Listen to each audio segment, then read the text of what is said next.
What's up, everybody? It's HBT with Straight Up Wrestling Show, guys. Live. I am live, man, tonight. Hey, we just got finished with our turkey day not too long ago. Some people out here may still be eating some turkey, some leftovers.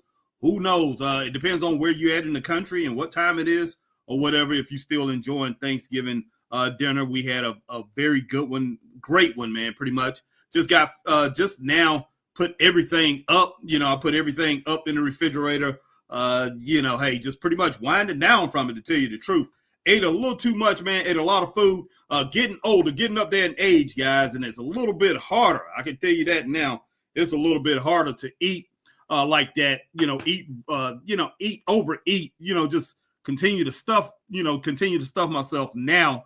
Now that I'm in my 50s instead of, hey, when I was back in my 20s or as a teenager, you can just continue to eat and eat and eat. But guys, man, we're just going to go ahead and have a show.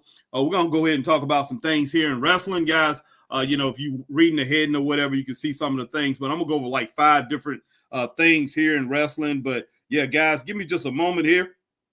I just want to see exactly what's going on here. All right. But yeah, guys, I'm going to go over like 5 different things.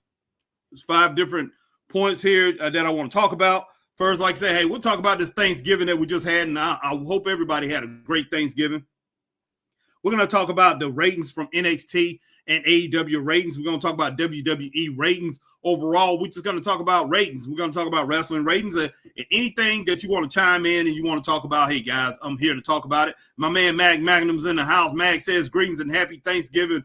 Brother Harry, Thanksgiving to you too, Mag. Glad that you're in. Here tonight, man. We're gonna talk about that new title belt. I want to go ahead and talk about we're gonna talk about the new title belt, basically the Intercontinental Championship, Women's Intercontinental Championship, and that's a great title, guys. I love the way it looks. No ands, ands, buts about it. But we will talk about that, and we'll talk about all the new belts that's coming up in wrestling. We'll talk a little bit about tag team wrestling, guys. Tag team wrestling. I don't understand why they haven't gotten this right, but hey, we will talk about that. And yeah, I think it's very essential for wrestling to get tag team wrestling right. If they do, I believe wrestling will be a lot better off if they can get this thing right straight up. All right, man. And we'll talk about the many pay-per-views and PLE events. I believe it's overrun. I believe it's just too many.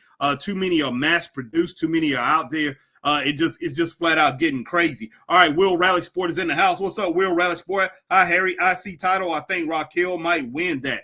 Maybe so. I did not even think about that, Will Rally Sport. And you're probably right. She probably will go ahead and get, she probably will go ahead and get that, man. And you know what? I have no problem with it if she does succeed in getting that. She is a very strong competitor, very, very good wrestler. So if she gets it, I will have no problem with her having that title, man. And I could say that she really deserves it. But my thing is this: once they put the title on her, what would they do? Where would they go? Where would they go after that?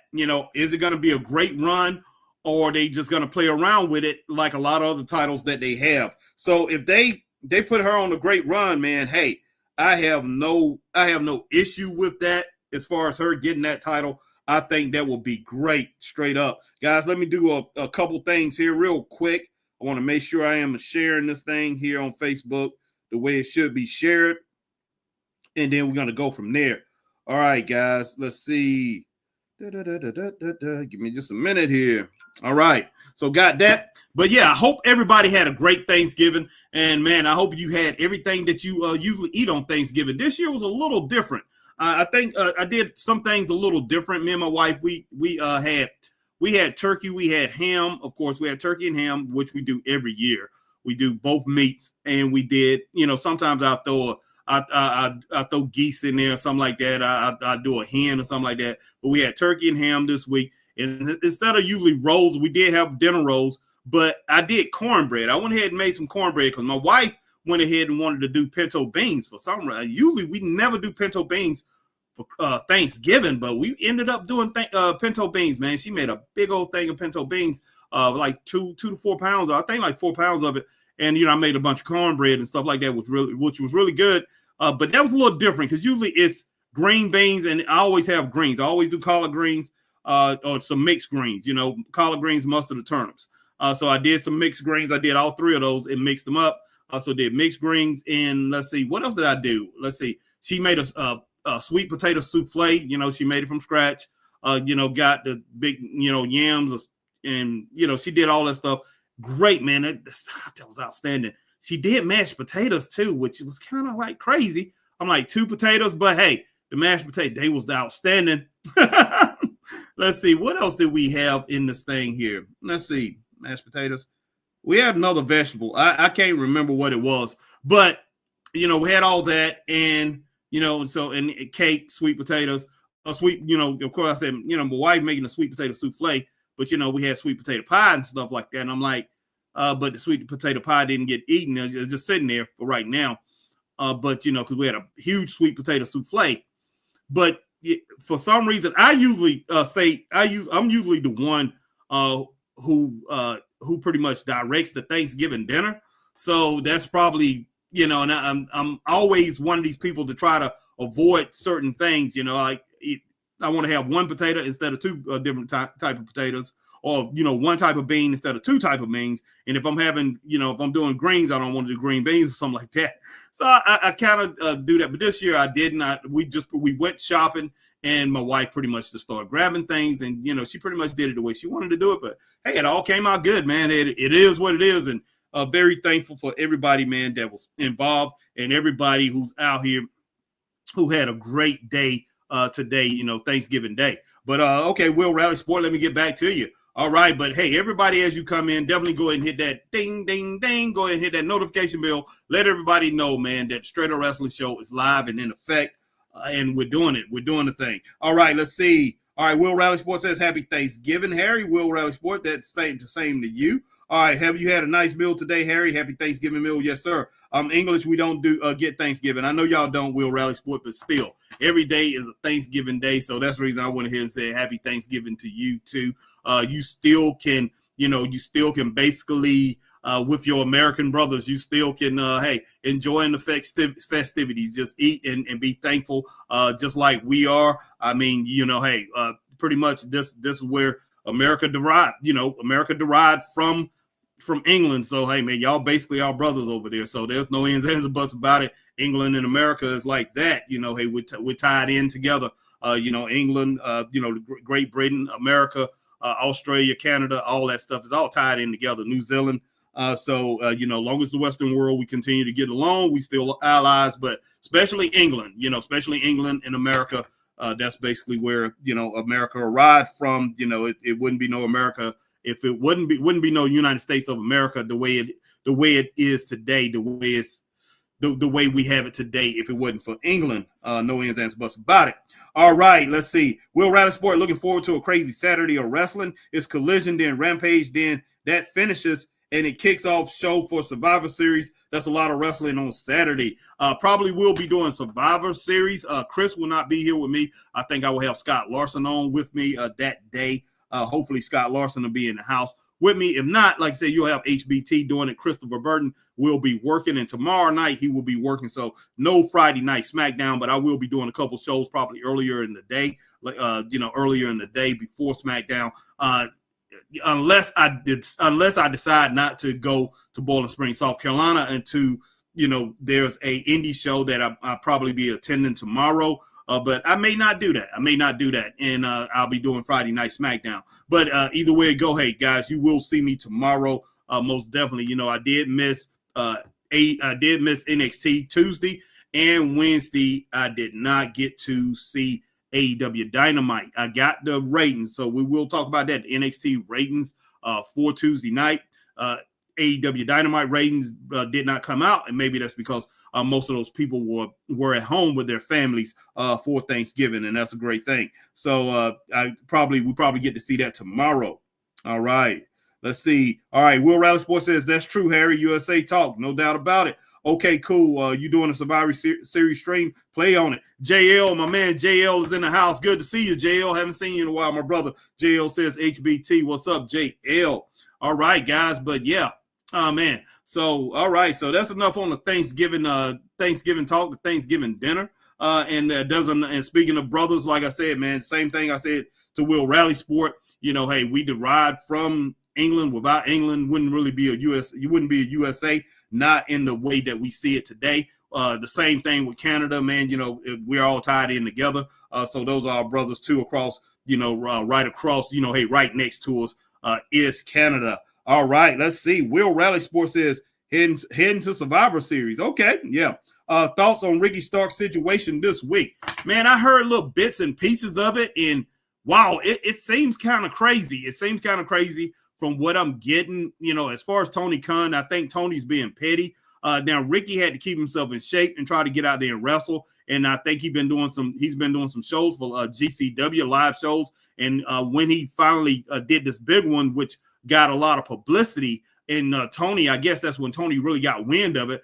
Tony saw that it got some publicity and it got out there, you know, so Tony decided to shut it down because, and plus Tony knows that Ricky Starks is heading to not AEW, to WWE, or he wants to be in WWE, and he decided to shut that down. So, man, I just don't know. You know, I wouldn't think Tony will be like that. My deal is this. Look, I wish Tony wouldn't be doing it. I wish Tony would not be trying to knock down, you know, people that work for him. If they're wanting to leave, let them leave. We got to go back to the old school days of wrestling, man. Back in the regional territories, nobody stood in your way, man. If you wanted to leave, you left. But most times wrestlers didn't want to leave. It was the promoters pushed them out so they can go succeed somewhere else. They thought they would benefit from going to these other promotions. There was wrestlers that fit their style, and there was wrestlers who could help them improve in certain areas that they may not have had. So they were pretty much right behind these guys 100%. To go somewhere to pretty much improve themselves and help benefit them, you know, improve their lives, benefit their lives.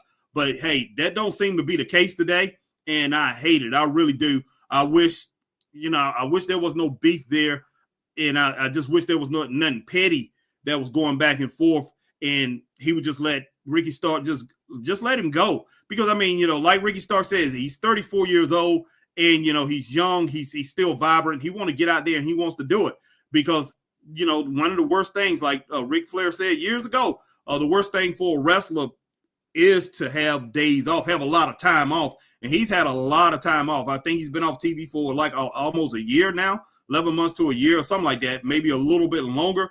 But, yeah, it's definitely not good. And I think he should just let him go. If Ricky Starks want to leave, just let him leave. I can understand no compete clauses and things that you don't want to have somebody go and pretty much hurt your promotion because one thing I will say the WWE is good at turning guys that was in AEW, turning them into stars very quick. And Ricky Starks, he has that star quality. So I can kind of understand it to a certain point, but Ricky Starks is not doing you. He's not doing you any favors. You're not doing yourself any favors by holding on to him. You might as well let him go. And pretty much that'll look good on you too, Tony, if you let him go. So I hope that can get resolved. And I just don't know. I just hope it can get resolved, brother.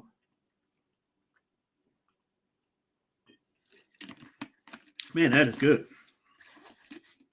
I drank some more of that. I got to go out and get some more of that. All right, let's see. All right, JL says, Braun Breaker is going to retain. Don't think I've forgotten. I hear you, man. Look, I'm pretty sure. I'm thinking he will too. Man, Braun Breaker is a superstar, and I hope WWE get this thing right. Please stop playing hot potato with that title. Keep that title on Braun Breaker and let Braun Breaker be what they said he was going to be. NXT, not NXT, but yeah, Netflix want Braun Breaker to be the star. He wants them to be the star. They want him to be the star on their network. So let's see how all this thing plays out, and especially with all the shows now. All the shows are going over to Netflix. So that right there, you know, it's kind of shocking within itself. But all shows are going to Netflix. I kind of agree with that too, though. Let the shows be on one network.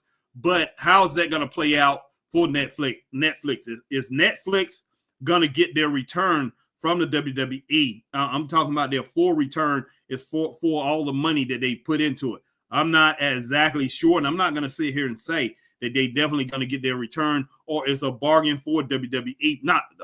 I'm not the WWE. It is a bargain for WWE. Is it a bargain for Netflix? I cannot say it really is, but we'll see how all that thing plays out when they go to Netflix and how WWE does as far as what kind of content are they going to be giving us over there on Netflix, guys. I have no clue right now, to be honest with you. All right, Will Riley Sports says getting pulled from GCW because a GCW wrestler took shots at Tony Khan and his dad on his podcast. Wow, that's the reason he got pulled. Wow, yeah. Some people said it was basically because Ricky Starks had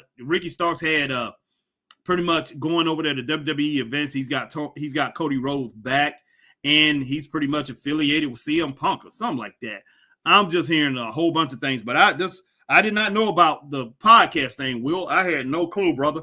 100%. I had no clue, man. But wow, still, goodness sake, man. So a GCW wrestler took shots at him, and he pulled Ricky Starks. But that's basically hurting Ricky. But, I guess he looked at it as Ricky being this huge star and, basically being the biggest name in GCW. Pulling Ricky is going to hurt GCW. So I can understand that too. I definitely can understand that too. Will Rally Sport. But, man, wow. I hope the best in the future for Ricky Starks, and I just hope that he gets to get back into action very soon because, like he said, he's 34 years old, and you only have a certain time period in this business. Of course, a lot of wrestlers wrestle for a good long time. A lot of these guys wrestle way past their 30s, guys, into their 40s, and some up into their 50s, even beyond that. But in your prime, especially with the style that they're wrestling now, in your prime, you only have a certain amount of time to be your best. And I want to see Ricky Starks at his best. So hopefully Tony Khan will be mature enough to just go ahead and say, okay, I'm going to go ahead and let you go, Ricky Starks. But we'll see how all that turns out, man. Straight up, we definitely see how all that turns out. All right, next, let's go ahead and talk about these ratings, guys. And I'm basically going to go with wrestling ratings overall. Now, I have no clue what SmackDown did this Friday night. I have no clue. All I know is for the last 5 to 6 weeks, WWE Raw and WWE SmackDown, the two prime shows, have been doing 1.4 million. 1.4 million that they have both dropped to. And let's see, AEW Dynamite is doing is basically up in the 600,000, 620s, 630s, and you had NXT, which did 600, I think 633 this week, or 623, one of the two, as far as the ratings. That's what they did Tuesday night. Now WWE's ratings are not out. Last week NXT, I think, jumped up to like 677, and they back down to like 633, or is it 623? I'm not exactly sure, but either way it go, looking at all these ratings, first off, I'm gonna go ahead and say NXT. I'm very disappointed with that rating, guys. Very disappointed in the ratings that they're pulling over there. When they first started out, I think it was 895 the first show, and that's when we was coming off the hurricane. We had Hurricane Helene hit the Carolinas, Florida, Georgia, Tennessee. It was a big wreckage here, and especially in Western North Carolina, which is right next to my county, Greenville County. But I live in South Carolina, but right next to the upstate of South Carolina is Western North Carolina. It's only like 20 minutes, 25 minutes away from my house, and I'm in Western North Carolina. So, that devastation was here in this area, and we share broadcasting with them. So in the CW is pretty much on that wavelength, on that broadcasting. So they missed out on a lot of viewership because of Hurricane Helene that was in the area. I know they would have, for the debut, they would have done over 1 million people if they would have got, everybody in the Carolinas, Tennessee, and Florida would have been able to watch the CW for the broadcast episode. And they went down a little bit, like to like 8:30, 8:25, 8:30, something like that on the next episode. And I think they could have did a lot more too that week. And then everybody's back up. Everybody got the TVs back on. Everybody in the country is back up. They did have another hurricane in Florida, but man, hey, NXT, the ratings have not, jumped up, haven't jumped over the moon like it was before. And I know that they did debut. They had bigger names on the first couple shows, but still, I don't see that as an excuse. What I see is, what I'm looking at is NXT. NXT, when they was over on USA, they was doing 600, doing like between 600, 650, 650 to 680, 670 was their range or whatever. Now they're back to it over there on the CW. They doing the same thing. So basically what they did is pretty much took their fans from USA and they got the same base. They got the same number of fans that they had on USA. And to me, in my opinion, guys, that's not good at all. That's basically pathetic. I hate it because I really thought that they was going to pick up fans over there being on free TV because it's the only wrestling now. I mean, as far as a main, let's basically say a major. That's the only major wrestling show that's on live TV. That's on nationwide live TV. Just put it that way. That's available to the general public. Of course, they took SmackDown off of Fox, so you got to go cable for that. You got to go cable for Monday Night Raw. You got to go cable for AEW Dynamite, AEW Rampage, and AEW Collision. You got to go cable for that, and you got to have cable, some kind of cable satellite, for TNT.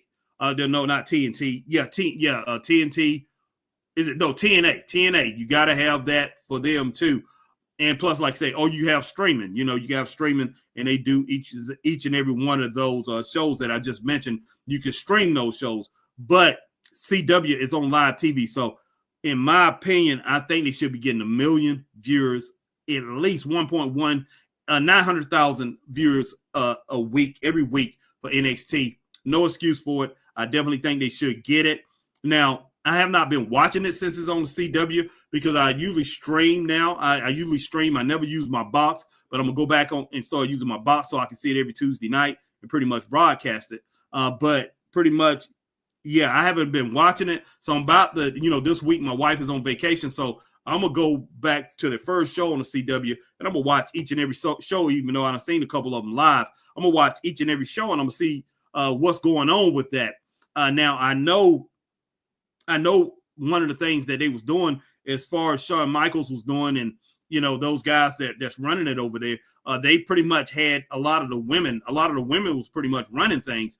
Basically, it went like to a 60-40, sometimes 65-35, the percentile as far as, men to women's wrestling. It was more women wrestling for a good while over there, over more than men. And to be straight up honest with you guys, I have no problem with women, and I think those women are beautiful. A lot of them have a lot of great, a lot of their talents are really showing. A lot of those girls came out of college. They do a great job. A lot of them are doing a magnificent job over there for Shawn Michaels. But when it boils down to it, hey, wrestling is a man's game, guys. It's basically, if you want to draw, if you want to keep people attention, you got to pretty much show your guys. You got to showcase the male talent, guys, and they have enough male talent over there. I know a lot of male talent continues to go up, but there's a lot of male talent that's out here in wrestling. There's a lot of male talent that they can pluck from, that they continue to come and cipher through the show and continue to build their ratings.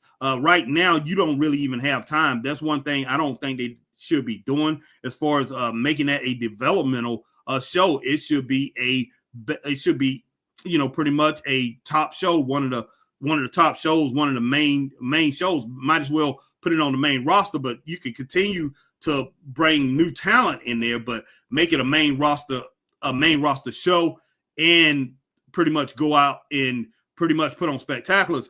Because look, you own free TV. You cannot get away from that you own free TV. But now I hear that they are going over to Netflix too. So they're going over to Netflix too. I forgot about that last show that we had live. Christopher Burton was talking about that, and he came up came up with that. He was reading that. So they're going to Netflix too. So the CW really didn't have them long. And the CW probably said, okay, we really don't need this. We can probably get the same amount of people watching our show with reruns of the Andy Griffith Show, Happy Days, Laverne and Shirley. Who knows?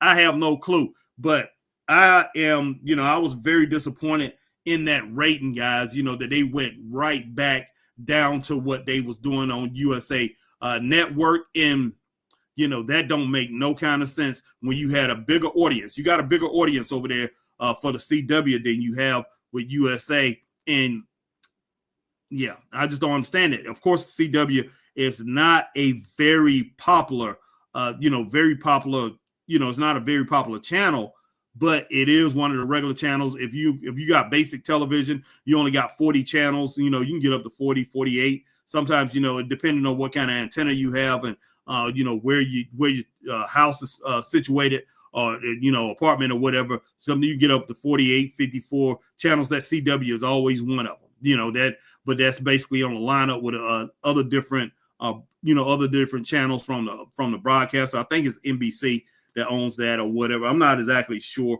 CW is owned by Warner, but man, when you have that type of opportunity, you have to take advantage of it. And in my opinion, the WWE did not take advantage of it. They did not take full advantage of it.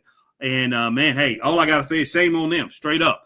I know we talk about AEW a lot, but shame on them, straight up. And let me go ahead and stay on WWE. WWE, as far as their ratings, the WWE ratings for Raw and SmackDown. Wow. Look, let's go ahead and talk about SmackDown. SmackDown, when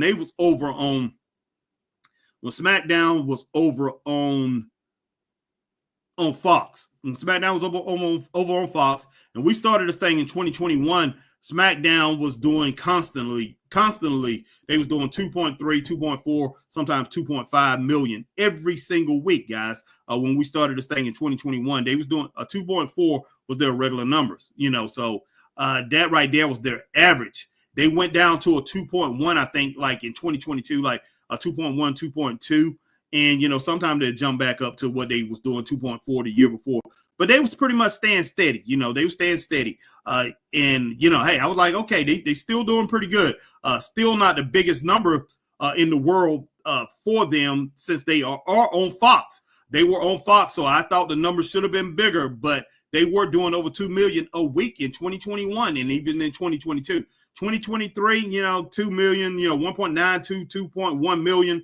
They still pretty much was peaking in that 2 million spot. And then come 2024, they dropping down 1.92 million, 2.1. And then The Rock came back in, The Rock come in and pretty much had that little confrontation thing with Cody Rhodes, Roman Reigns showing up over there. The bloodline thing is pretty much popping off. Judgment Day popping off. They getting 2.4, 2.5, 2.6, 2.7s. Guys, they was really getting up there as far as their numbers, looking really good over on Fox, and they was trying to negotiate, which they already had negotiated. They was still in negotiation trying to get them to keep them. But I was like, hey, Fox, man, you might want to rethink this. You may want to rethink this because they was hot, man. They was really hot at that time, and they was keeping those ratings up. And you had Monday Night Raw was even piggybacking on that, getting some monster ratings too over on USA. So they was doing very well here in 2024.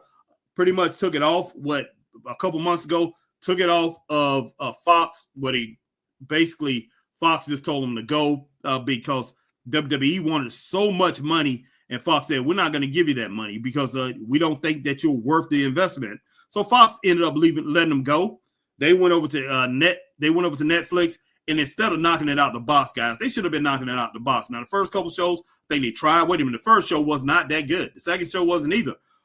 But you should have went to Netflix. You should have been knocking it out the box, man, knocking it out the park.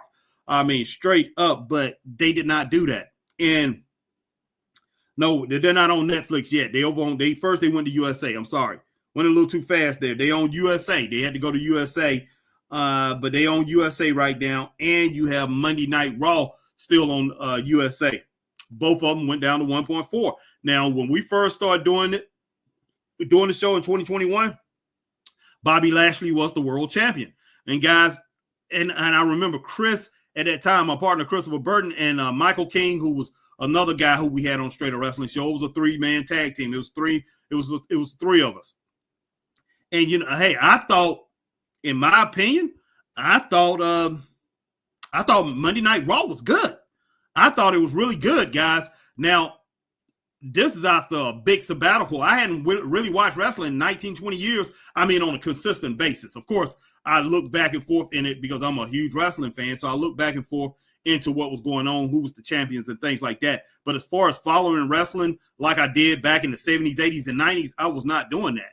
I went from 2000 to from 1999 to 2021, basically pretty much on a sabbatical, wasn't really watching wrestling, just keeping up with it, buying wrestling magazines and things like that, keeping up with what was going on, but really not in tune to it, watching it week in and week out. I wasn't doing that. Guys, I'm going to get to your comments here in just a moment, but everybody, hey, make sure that you hit the notification bell, ding, ding, ding, hit that like, share, join, subscribe, whatever platform you're on. Definitely get all that done for me, man. I appreciate that 100%. But guys, yeah, when I first came in and started watching this, now it was so many people that was on that AEW train. Chris was on the AEW Dynamite. He was on the AEW train big time, the Tony Khan train. Chris was drinking the Kool-Aid, guys. He was drinking it big time. Him and Michael King, our old partner, they was all on it, guys. They was grubbing it. They was slurping it down. They was slurping it down. But guys, I was just like, what in the world's going on here, guys? I really was. I was like, what in the world's going on here? I'm looking at it. I'm looking at AEW Dynamite. I thought it was good. I thought it was really good. I enjoyed all the matches, all the matchups, and everything that he was doing. I love the way that they rolled out their program. It reminded me a lot of the old regional territories, straight up. It really did. But I said back then in 2021, I kept saying, like, the first 5 or 6 shows that we have, and they just kept saying Harry is good, and it's good, because I had my doubts, and they could see that. And I told them flat out, I said, look, man, it's good, but they have problems that they need to iron out. If they don't iron it out, it's going to rear its ugly head a little bit later on. And it started doing it, and it pretty much started rolling, man, and it wouldn't stop. It wouldn't stop. So it is what it is. But Bobby Lashley, when he was the champ, when he was the WWE champ on Monday Night Raw, they was doing 1.8, 1.9 million every single week, almost 2 million. They was doing, like 400,000 less than SmackDown, which SmackDown was over on regular TV. And that was in 2022, rolling into 2022, when Bobby Lashley was still the champ, guys. Because we started in the summer of 2021.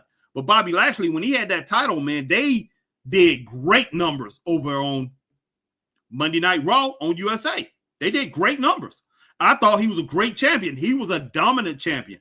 And you had Charlotte, who was the women's Raw champion over there. She was the women's world champion over there on Raw. And she was dominant, man. She was just dominating people. She was dominant, and Bobby Lashley was dominant, and they both looked good. And, I mean, I thought it was a lot of fantastic stuff over on Monday Night Raw. I thought it was a lot of fantastic things that was going on Monday Night Raw. But, hey, me having no clue what was going on, I had no clue about the hatred that people had for Vince McMahon at the time. I had no clue. Because, like I said, I really was not watching wrestling like that. Guys, I was not watching wrestling between, from 1999 to 2020. I wasn't watching wrestling like that. I really wasn't. But I come back, and, man, it just seemed like it was this hate for the WWE, especially WWE Raw. And I thought there was some good things going on there. In 2021, I thought some good things was going on. You had, who was the tag team? Mason T-Bar. Wow, man. I was very impressed with Mason T-Bar. Very impressed.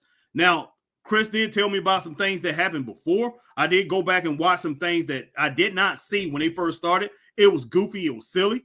But Mason T-Bar at that time, man, was devastating. I don't know what in the world Vince McMahon did. He put him out there trying to make them look dumb, and then they made them look like they was the strongest tag team in the world, and they looked good, man. Reminded me of the old Skyscrapers, man. Danny Spivey and, Sid Vicious, or, Danny Spivey and Mean Mark Callis, The Undertaker. I mean, they looked good. They were strong. That was a strong tag team.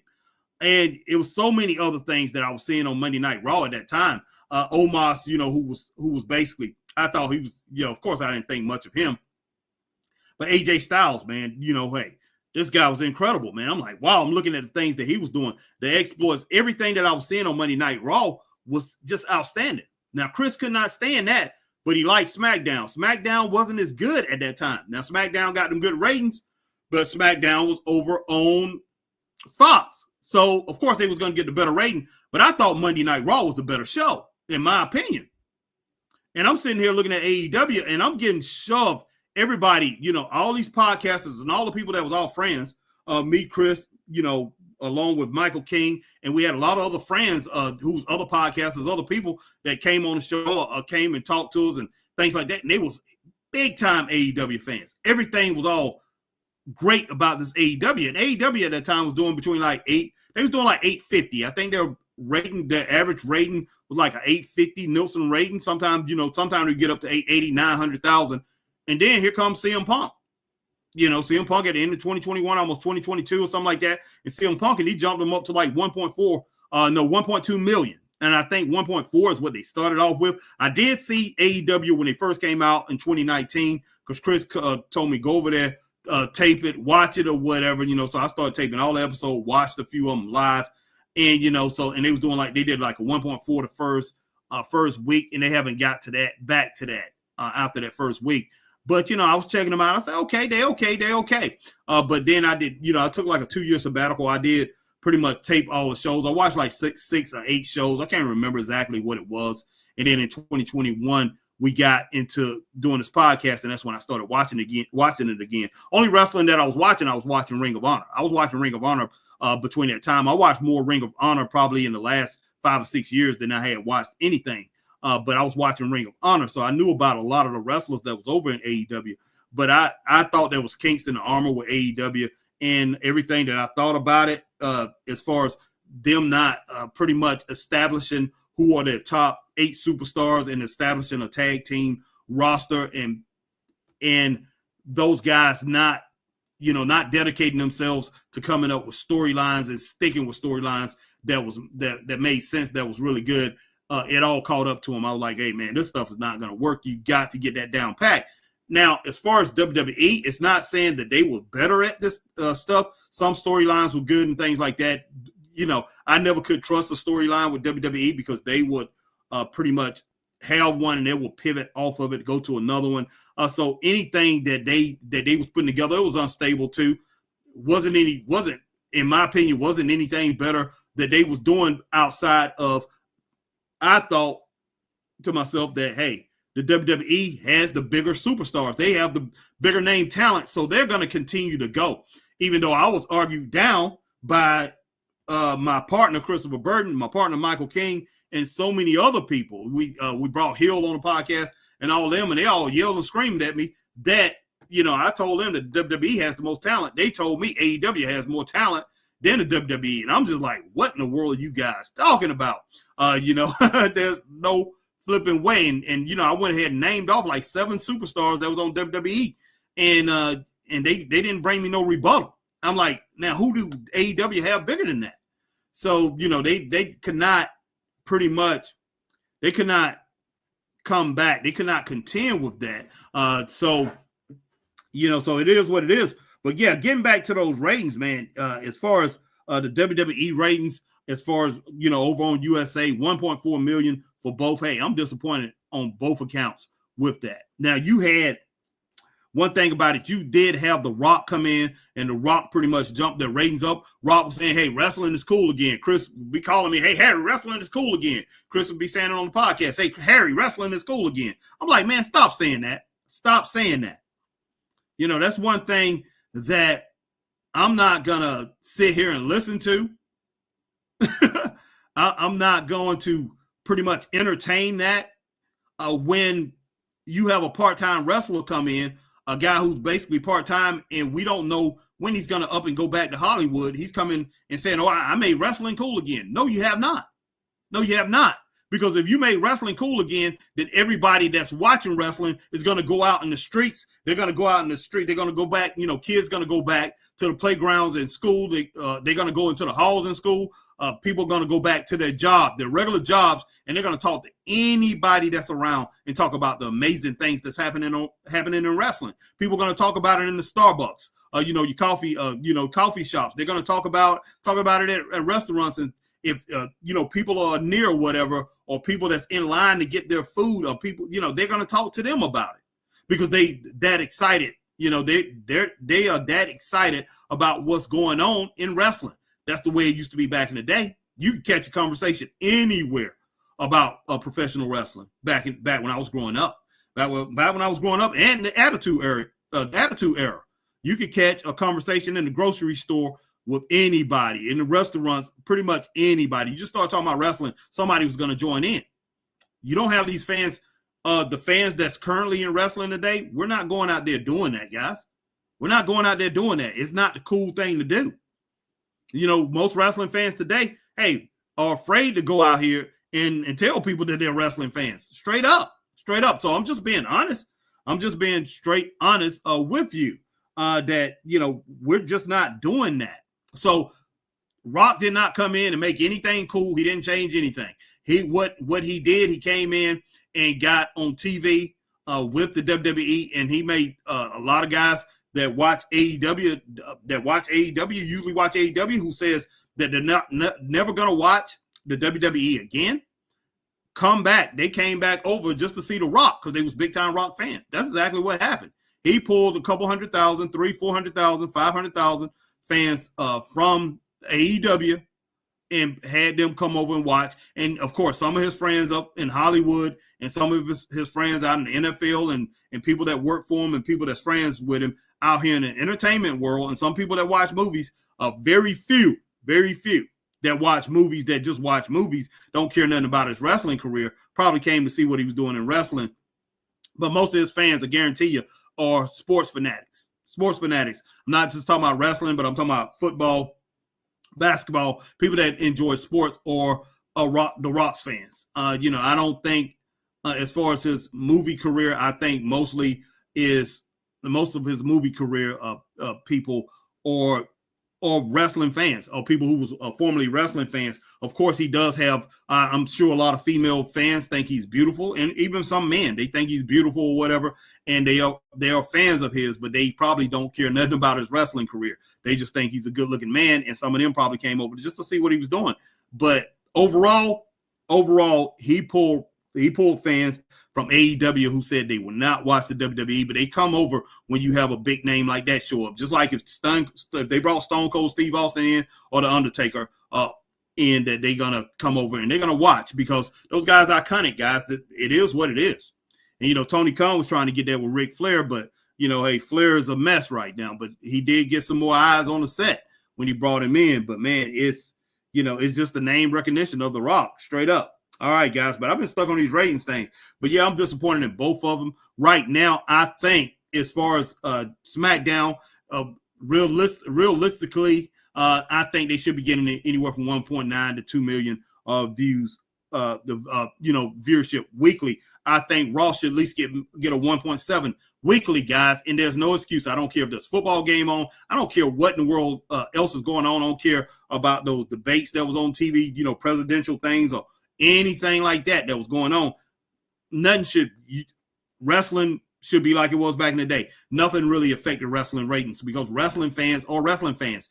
And the people who wasn't wrestling fans back in the day, guys, if there was a huge wrestling match that was on TV, Ricky Steamboat was taking on Ric Flair, pretty much on Clash of Champions. You had the Road Warriors versus the Midnight Express, or the Road Warriors versus the Koloffs.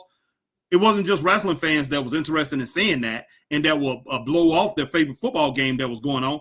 It was the general public. Believe me, the general public will blow off something like that so they can see that major wrestling match that was going on, that was going down. If Ric Flair was taking on Magnum TA, Dusty Rhodes on TV, people will blow off what they was doing.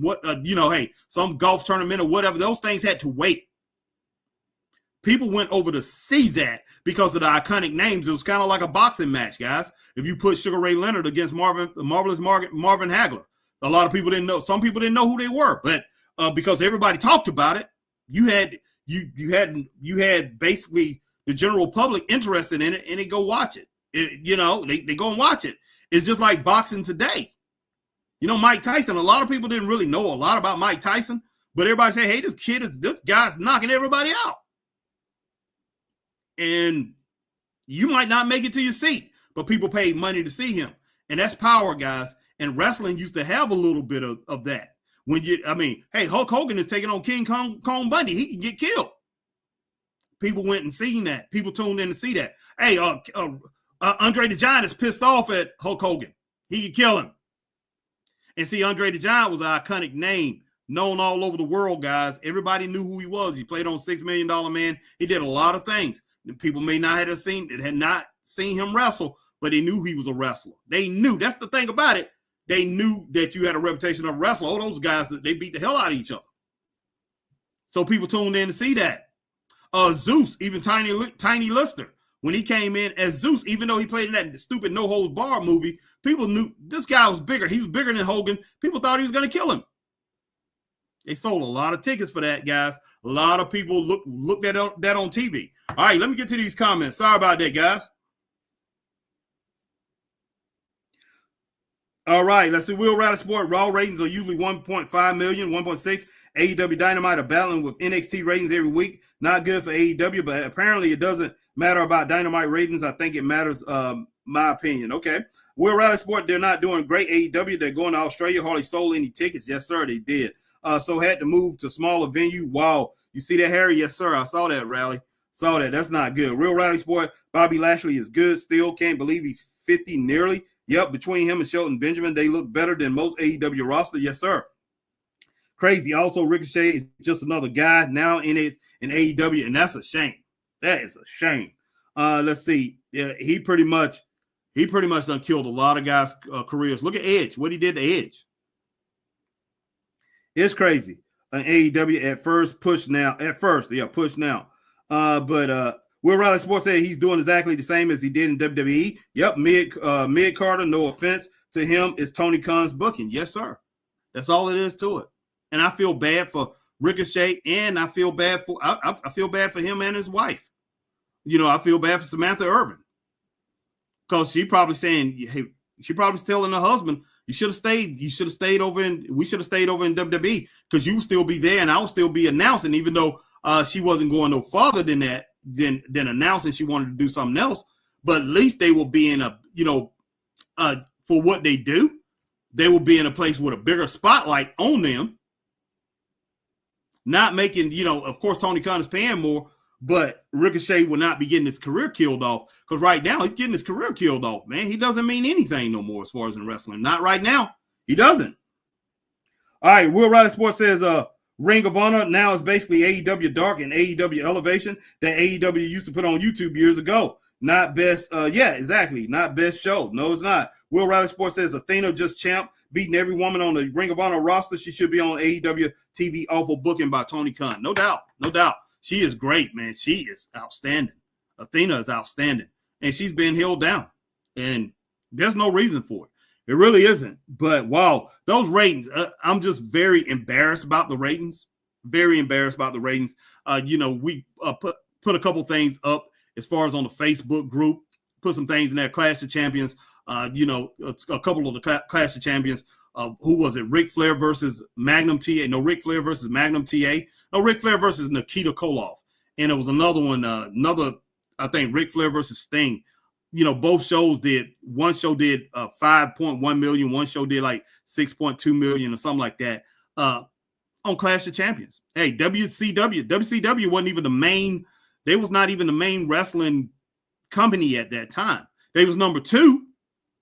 But this was during a time when, this was in 89, 90, way before, WCW in its glory days, or I've been talking about really glory days when they really got big in an Attitude Era. This was like 6 years before the Attitude Era. They was drawing 4, 5, sometimes 6 million people 6 million, 4, 5, 6 million people. This was only regular Clash of Champions. The one that Ric Flair wrestled Sting in, where he put Sting over when Sting just blew up. that drew over 9 million people. That was 9.2 million people watched that.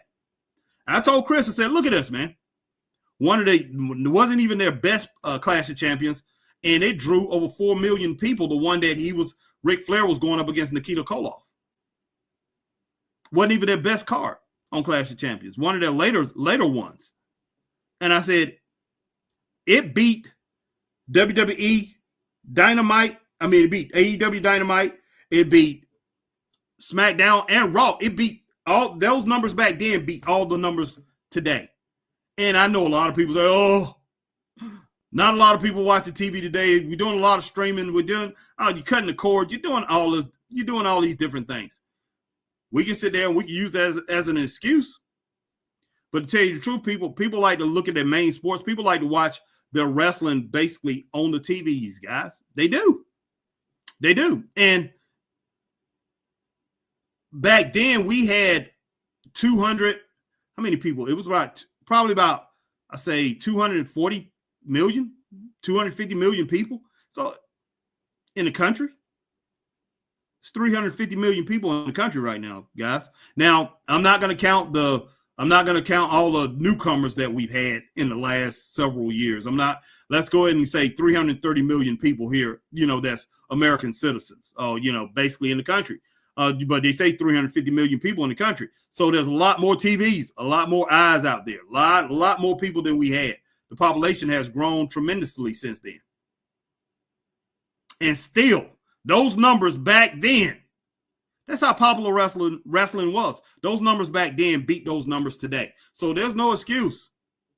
In wrestling, I never remember, I can't remember one instance back in the 90s, early 2000s, guys, where they said, where people was making excuses in the 80s that, football is on.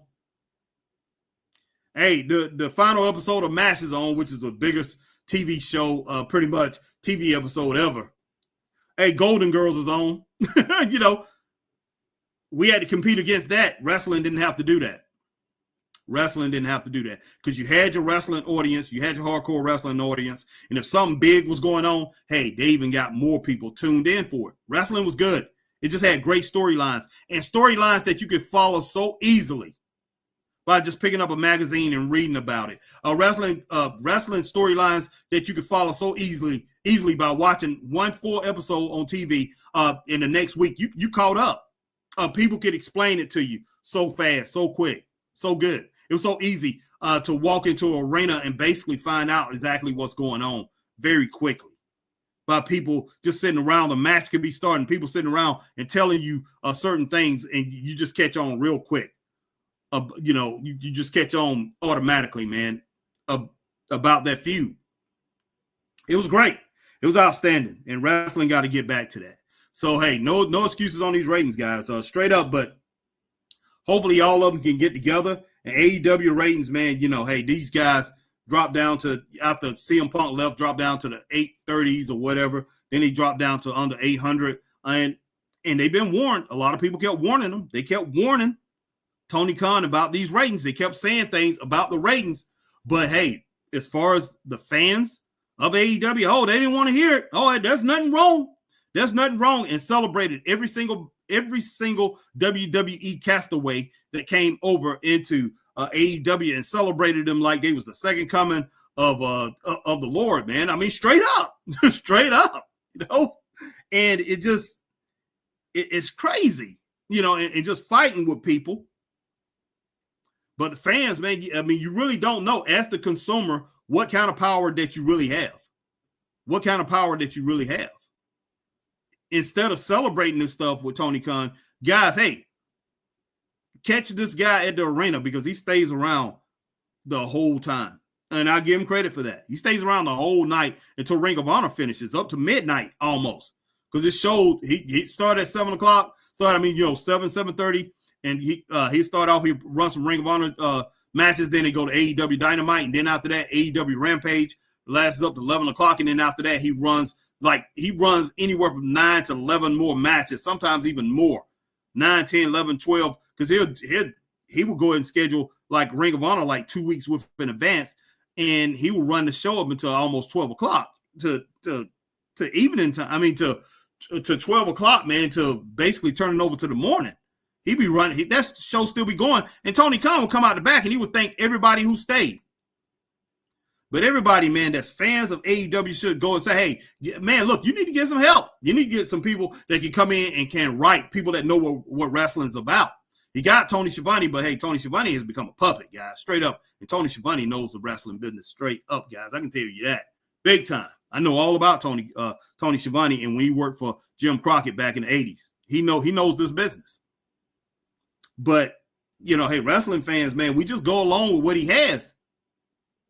What he has, and what are we left with, guys? Straight up, what are we left with? We are left with hopium. We're just fans that sitting by just hoping. We are hoping. We're like kids in a high school that love football. And anybody that grew up during my time, you know, back in the 80s, you know, maybe the 90s, 70s, whatever. But, you know, I was in high school in the 80s. We loved our football team. All the football stadiums used to be packed out. Didn't matter if your team was 10-0 or if it was 2-8. It didn't matter. Everybody came out to the football games, and it was just huge. But you used to sit there and hope every year. Those coaches will hope that they had a couple guys that would come through the doors, or they had a good running back. That's been back when running game could take you up. It could take you to the championship. You had a great running back, a star running back that just comes through the door. Or you have a star quarterback come through the door. Or you have a couple great defenders just come through the door. And that's what Tony Khan is just waiting. Man, if I could just grab a hold of the next Hulk Hogan, or if I can grab a hold of the next Roman Reigns, I can grab a hold of the next Stone Cold. This guy's coming. This guy's coming. He's going to change my fortunes, guys. He's going to change the fortunes of my company. And look, it's not just that what he's doing. What we're doing, like I said, we're in this thing of hopium, guys. We're hoping that the next great guy comes into wrestling and just change the whole platform, change everything. Or great tag team. We're waiting for the next Road Warriors. We're waiting for the next Ric Flair. We're waiting for the next Hulk Hogan. We're waiting for the next Stone Cold Steve Austin. We're waiting for the next Undertaker. We're waiting for the next John Cena, guys. We're waiting for the next Bret Hart. We're waiting for the next Bruno Sammartino. Waiting for the next, superstar Billy Graham. You know, we're waiting for, the next Midnight Express, the next Rock and Roll Express, the Rocker, Shawn Michaels. We're waiting for these next somebody that comes in that's going to be a serious, a superstar that's going to change everything, and we're going to look at wrestling different. I mean, we got Roman Reigns, but hey, he's a part-time wrestler. He hardly wrestles. And, I know everybody looks up to him, and a lot of people look up to him, and everybody acknowledges. But he is the true superstar who's been around the last couple of years. The Cody Rhodes could be that. But you know what? What can I say about Cody Rhodes? I know a lot of people want to say he's boring. But, hey, Cody is a victim of what my man Will Raleigh Sport is talking about with Tony Khan. But Tony Khan is not booking him no more. But it's bad booking. Triple H, I'm sorry, he's not booking this man right. You can book this guy with the talent that you have over there in WWE. You can make him a superstar. You can make him a real bona fide superstar, man. I'm talking about he could be on that Harley Race. He can be on that Harley Race type role, man. That Jack Briscoe, when they had the title, he could be that type of superstar, maybe close to Ric Flair. Close. Not going to say he can be that. Nobody can have a run like that because they don't have the opponents that Ric Flair had. That's the difference. Ric Flair, I'm going to say, guys, well, I'm kind of like, okay, I see my thing is acting up a little bit, but let me go on. Let me look a little bit. But yeah, Ric Flair, man, nobody will ever have the opponents that he had. That's what made Ric Flair so great, is the opposition that he had, and nobody else is going to have that type of lineup, guys, as far as to wrestle. But man, wow. But yeah, we right now, we got, especially over in AEW, Tony Khan got all his fans playing, just playing this game of hopium, guys. And we are doing the same thing. We're doing a lot of that in WWE. Straight up. Let me get back to these comments, guys. Straight up. Appreciate everybody being in here. And like I said, it is late over here on the East Coast. We are at 1:36 a.m. Everywhere else in the country is late too. So I appreciate you coming in. I appreciate you guys coming in. A lot of you I see are sticking in here. And guys, it doesn't matter where you at. If you're on Facebook, you're on YouTube, you're on Twitch, or whatever. I appreciate you guys sticking in. And guys, hey, go ahead and hit that like button wherever you at. All right, let me go ahead and get back here to these comments. All right, Ray Sean Williams is in the house. What's up, Ray Sean? All right, let's see. All right, Ray Sean says, what is good, everyone? Christine Saucy Girl, hey, Harry, saw you were on. Wanted to say hi, heading to bed. Good night, my friend. Good night, Christine Saucy Girl. Appreciate you coming in. Kevin Williams says, sup, Harry? Here, you hear Bill Apter said that Tony is not an owner. He should hire someone that fit a roster and have JBL take over like WCW owner back then. Whoa, I didn't hear that, Kevin Williams. And hey, much respect, man. I have a lot of respect for Bill Apter. That's all I used to do was read his magazines like crazy. I mean, of course, it was Stanley Wetson's actually magazine if you want to be, if you want to be technical on it. But Bill Apter used to be the editor. All those magazines, man. Sports Illustrated, The Wrestlers, Sports Review Wrestling, all those magazines. And it had several more that was in that pretty much of that library there. They was all Bill Apter magazines. Great magazines.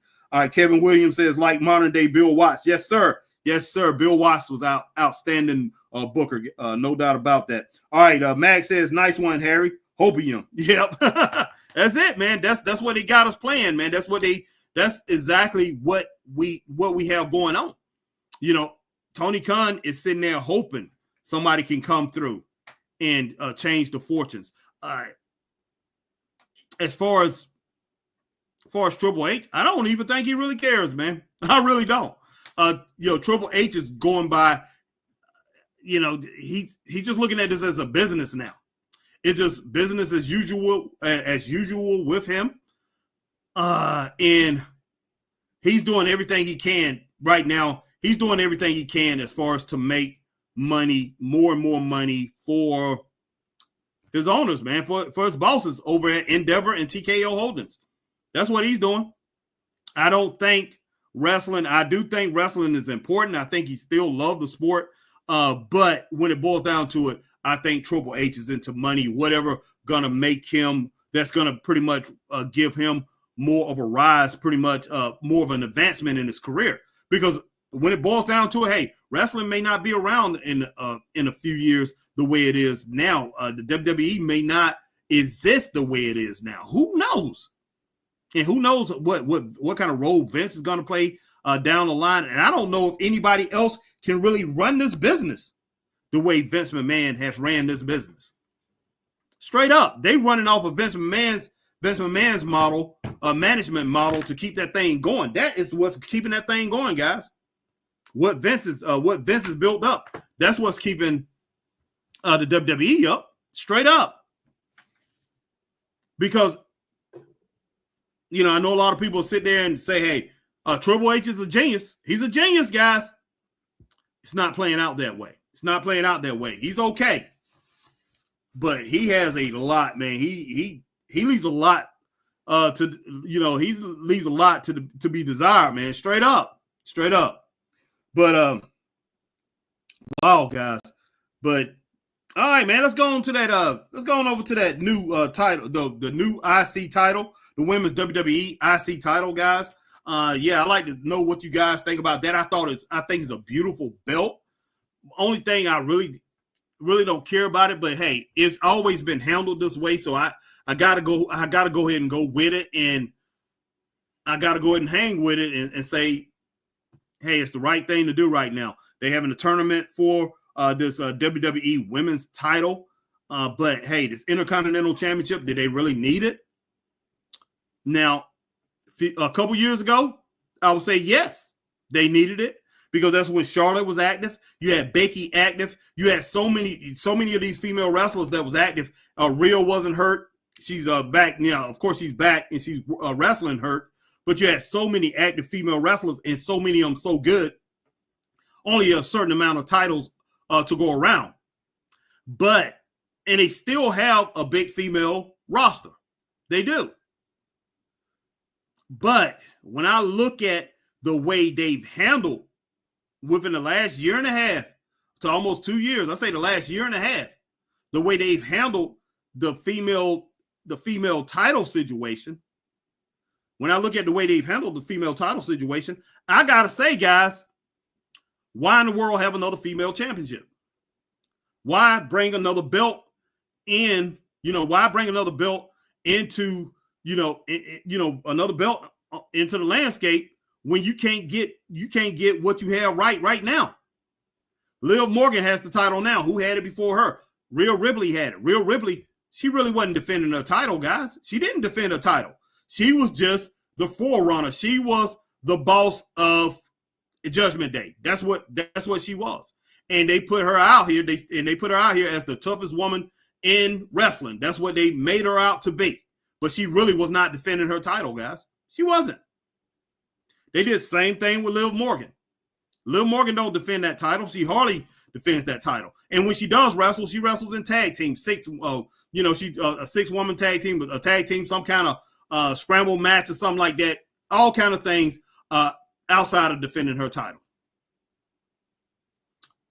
So I'm looking at this. I'm looking at this situation, and even Nia Jax, she really don't defend that title much. More than Liv defend hers.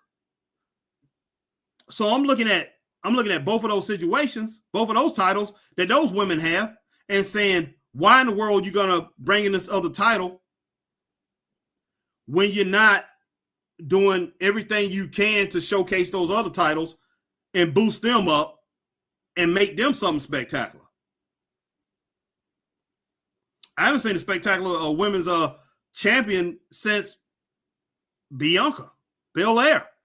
Well, Bianca, and I'll go and throw Becky and Charlotte in there. I haven't seen dynamic champions since those three. Because Bayley, you didn't do right with her when she had the title. You haven't done right with Liv, and you haven't done right with Nia Jax. Now, do I believe in Liv? Do I think she should be the champion? All I can really say is Liv is a pretty girl. I don't think she's the greatest as far as a wrestler go, but still, she's got the title. So have her defend the title. Make her look good if you're going to have her with the title. Straight up. So that's just being fair to Liv.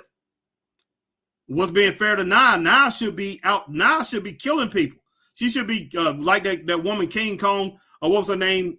The lady that was I used to watch her over on TNA. She is somebody I did used to watch. I can't remember her name. King Kong something. But yeah, she was really good. Nia should be killing people. She should be defending her title every week. You ain't got no storylines for it, guys. I mean, you have a storyline for it, but it's pretty weak. It really is. The storyline is Tiffany Stratton may cash in on her. That's the storyline. That's what we have. Awesome Kong. That's it, Mag. Thank you. I'm saying King Kong, whatever. But if I say King Kong, I might as well say King Kong Moscow or King Kong Brody, Bruiser Brody. Those the King Kongs, those guys. So I could not think of that. Appreciate that. Appreciate that, Mag. I'm a man. Ray Sean says karma. I hear you, man. Wow, man. But yeah, it's crazy. But man, yeah, I do. I love that title. It's beautiful, guys. It's beautiful. But that's one thing I had a hard time getting through to my partner, the People's Podcaster, Christopher Burton. I had a hard time getting that through to him that, hey, it didn't make sense to put that title out there, to put another women's title, pretty much put that in the mix when you're not doing anything to get the other titles over, to make the other titles look strong. They're not doing anything with it. He said, also, give me more opportunities, man. Give me more opportunities. More people get a chance at the title.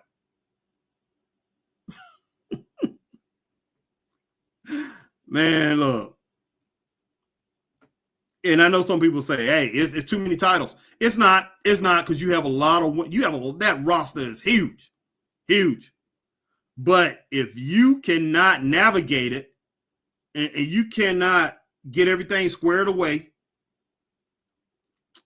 and pretty much schedule this thing to where all your champions going to look good and put them in title runs. I mean, and help people. I'm talking about when I say title runs as far as you have the top 10, because every single belt should have top 5, at least the top 5. Now, as far as the world championship, you want to have a top 10 as your main contenders, and they need to have 3 to 4, anywhere from 3 to 4 guys who are fringe contenders coming for that belt, who can wrestle you on TV and look good for your belt. But then you have your top 10 competitors. You have you have like 7 to 10 don't have no chance at the title, but anybody from 6 to number 1 has a chance of beating you in any arena. But 7 to 10 is those guys that you fight in the arenas. They're going to give you a good battle. They're never going to beat you. And of course, there's 10 guys that you can put number 1 to number 10, and they can rate these guys weekly, or at least monthly. But man, they definitely can do it. They definitely can do it and have something great, outstanding, guys. But that's your world champion. But for your world champion, you should have a top 10 coming out to the world championship. You should have a top 7 or 8 coming out to your United States championship. The Intercontinental Championship should have at least 6 guys that's in line for that. Your top 6 contenders. And as far as your men's tag team championship, you need to have 3 man. You need to have 3 tag team male tag teams that's outstanding. I'm talking about one that holds the world tag team titles. Okay, I know you put it on Motor City Machine Gun. Don't play Motor City Machine Guns. Do I think they should have the titles right now? No. But hey, since you put the titles on them, let those guys have the titles and let those guys be legit. Put those guys the next 2 weeks. They defend the belts against DIY, the former champions. Beat the living daylights out of them 2 weeks straight. Then you let them guys go out and you have them take on Austin Theory, and you have them take on Austin Theory, Grayson Waller. You have them take on pretty much what's that tag team? Humberto Carrillo and Angel Garza. You have them take on those guys. Then you have them take on Street Profits, because Street Profits are positioning themselves to be a top 3 contender for the titles. And you have you have something special between those two. And then you let them go at it for about 3 weeks straight for those titles and say they defeat them. But the battles are so good, the battle's so intense, make the Street Profits your number 1 contenders for those titles. And then I hear that you have Ray Phoenix and his brother coming over. So, hey, you bring them, put them in the mix. But every single tag team is in a mix for that world tag team titles. Those for world tag team titles, guys. You put the Uso brothers back in the mix. A New Day. You might let these guys have trouble, and then you can bring these guys back together. But they are a legit tag team. But guys, you got to get your tag team division straightened out. You got to have a tag team division in wrestling, guys. You want wrestling to be great, make tag team wrestling serious instead of making it some doggone sideshow. Right now, it's a circus, guys. That's all it is. And it's something that you can play with. And it's a sad thing. It seemed like Tony, outside of coming up with 1, now we down to 1. It used to be 2 main storylines that kept the thing going for the last 2 years. And that's been the Bloodline and Judgment Day. That's what's been keeping it going on for at least a year and a half, 2 years. It's those 2 stories. And you have Cody Rhodes. They always having their world champion in some type of story, but it's always a weak storyline, if you ask me. And stop pushing people on us that we're not willing to accept. There's a way to push Bronson Reed out and make him something special. There's a way to do it. But Tony has went about way to push him completely to the top and annoy the fan base. And the fan base just say, hey, we're not going to have it. We're not going to cheer for this guy. We're not going to even acknowledge this guy. Let him keep smashing people. A few people say, ooh, oh, or whatever. But we're not going to respond to him. And that's what's happening. And, that's not to speak of Tommaso Ciampa, Johnny Gargano, and Cat LeRae. Those guys have been pushed on us too. Sad. It's sad. But yeah, back to this Intercontinental Championship, this women's title. I'm happy for all these women that they get a shot to get more gold around their waist, something that's really look nice. And for the most part, I think most people think it's a nice looking belt. So, hey, congratulations that they have another title and somebody's going to win that championship. And my man, Will Rallysport, already said he thinks who's going to win it? I think Gonzalez going to win it. Pretty much, I think he said that. But that's a good that right there is a good thought. Well, her name ain't Gonzalez, it's Rodriguez now, isn't it? But it used to be Gonzalez. But yeah, when she was over in AEW, I mean AEW, NXT, she was Gonzalez, but now she's Rodriguez. I can't even think of her the first name right now. I can't even think of her full name. So funny, man. But I'm pretty sure somebody come up with it. Wow, I can't even think of a name. All right, Kevin says, how you feel about the AEW Classic thing with Okada, Harry? Oh, man, God almighty. Whoa. That's another, like right now, Okada, he's pretty much killing him off. Tony Khan, anything that you can do special with Okada to pretty much get him over the way he should be gotten over, that the way he should get over. Hey, look, I'm for it, but I just don't know. Tony Khan has really messed them jokers. He really messed them up. So, man, anything that can help him get over, I'm for it. We'll just have to see how it plays out, Kevin. Kevin says FTR needs the Ghost. I'm sorry, they haven't been interested. Exactly. Though they need to either go to Japan, yes, sir. That's what I've been saying for new refresh, or possibly get them a manager like Arn would have been perfect. Yes, sir. Yes, sir. Kevin Williams, Harry said Okada should be like he was in Japan, but him and AEW killed his career. Yeah, Raquel, right? Yeah, Raquel. Thanks, Mag. I appreciate that, Mag. Yeah, Raquel Rodriguez. Yeah, Raquel. If she gets the title, I'll be so happy. And Raquel will definitely, she definitely will be willing to defend that title. Now, hey, I don't know how she's gonna do. Raquel is known to be injury prone. She gets injured a lot, and that's been happening ever since she was over in NXT. She gets injured a lot, but she's willing to get in and do what it takes, and she keeps her body in shape and everything. But yeah, she continues to get injured, some kind of freak injury all the time. But if she gets the title, I can roll with it, but I don't know if she will. All right, my man Kevin says, let me go. Let me get it over here. See what we got here. Kevin says, what the heck? 3 women you like to see win the IC belt. Well, Bianca's definitely not going to win it. She ran away from, and she ran away from her match because of her girl was on a car, man. Pretty much laid out on a car. So Bianca's not going to win it. You got Raquel Rodriguez in it. Who else is in the tournament? Let me look. Kevin, give me a minute. I'm gonna pull that up, and I'll go ahead and Raquel Rodriguez. I'll go ahead and throw that name in there, unless something else. Okay, unless something else I see. Let's see. Enter.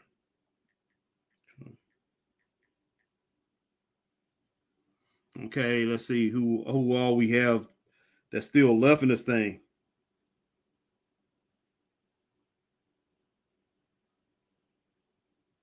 Let's see who all was in this tournament. Let's see if I can pull that up.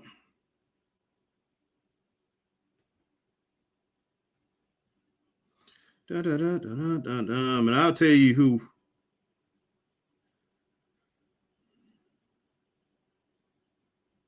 They ain't messing with me on this thing.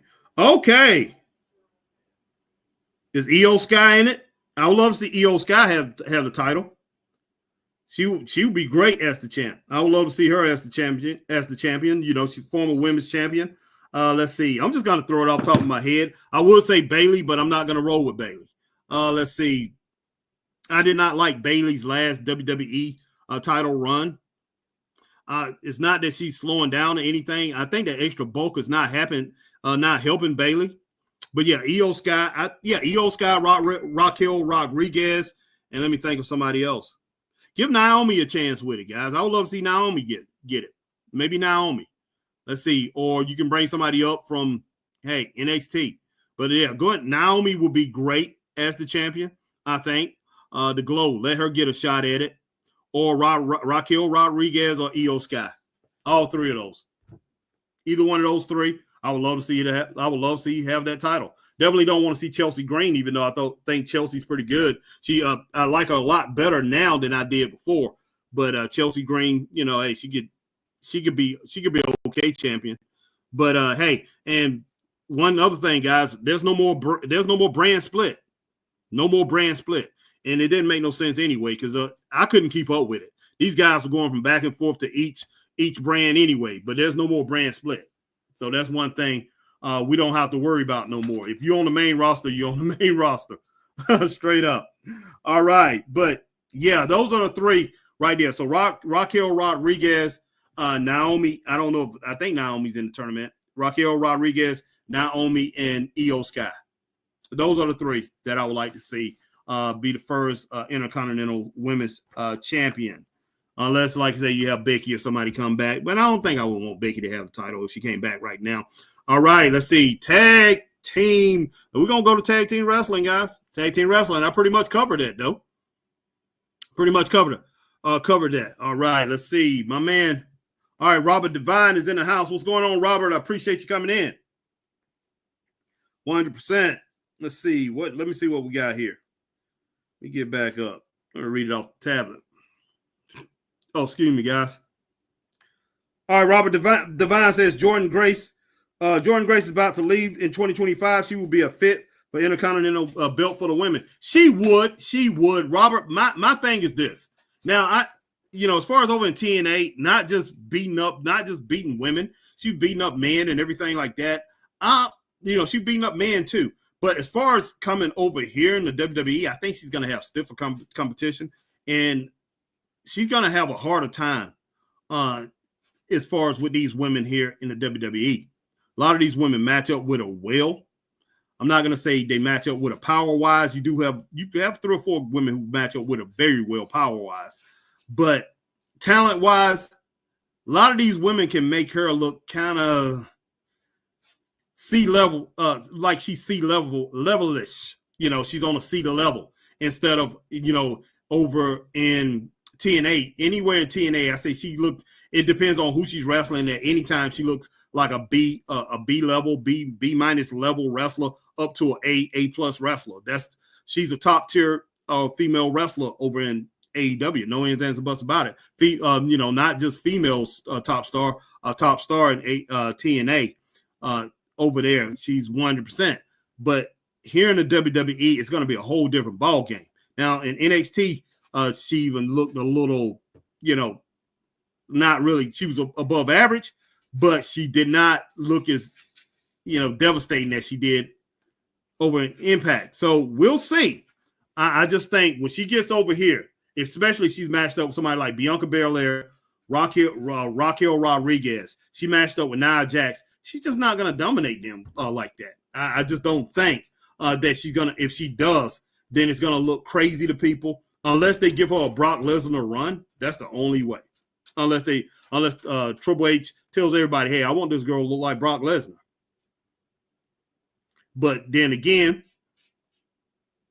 who's going to believe that? Who's going to believe that this girl can come in here and power and rough shot Bianca Belair? Who's going to believe she can come in here and rough shot Nia Jax? Who's going to believe she can come in here and rough shot Raquel Rodriguez? Come in here and run rough shot over a Jade Cargill. These women, muscles just as big, and they're strong. And I believe what's her name stronger than all of them. Bianca Belair. I know this girl got big muscles and everything like that. She done built herself up. I don't care what supplements she done used or whatever. But I haven't seen a female in wrestling right now. Maybe Raquel Rodriguez and Rhea Ripley is close. And those other two, Rhea Ripley, that's another one. Is she going to come and run rough-shod, just boom, just dominate her like that too? And then what when Charlotte comes back and Becky, is she just going to roll over them? I don't think so. And yeah, she's just not going to have, I don't think she has more power than Bianca. I just don't. Bianca is strong. She's stronger than Jade. Jade got more muscle, but Jade is more natural. That stuff, that's a natural build. Jade's family, all of them built like that.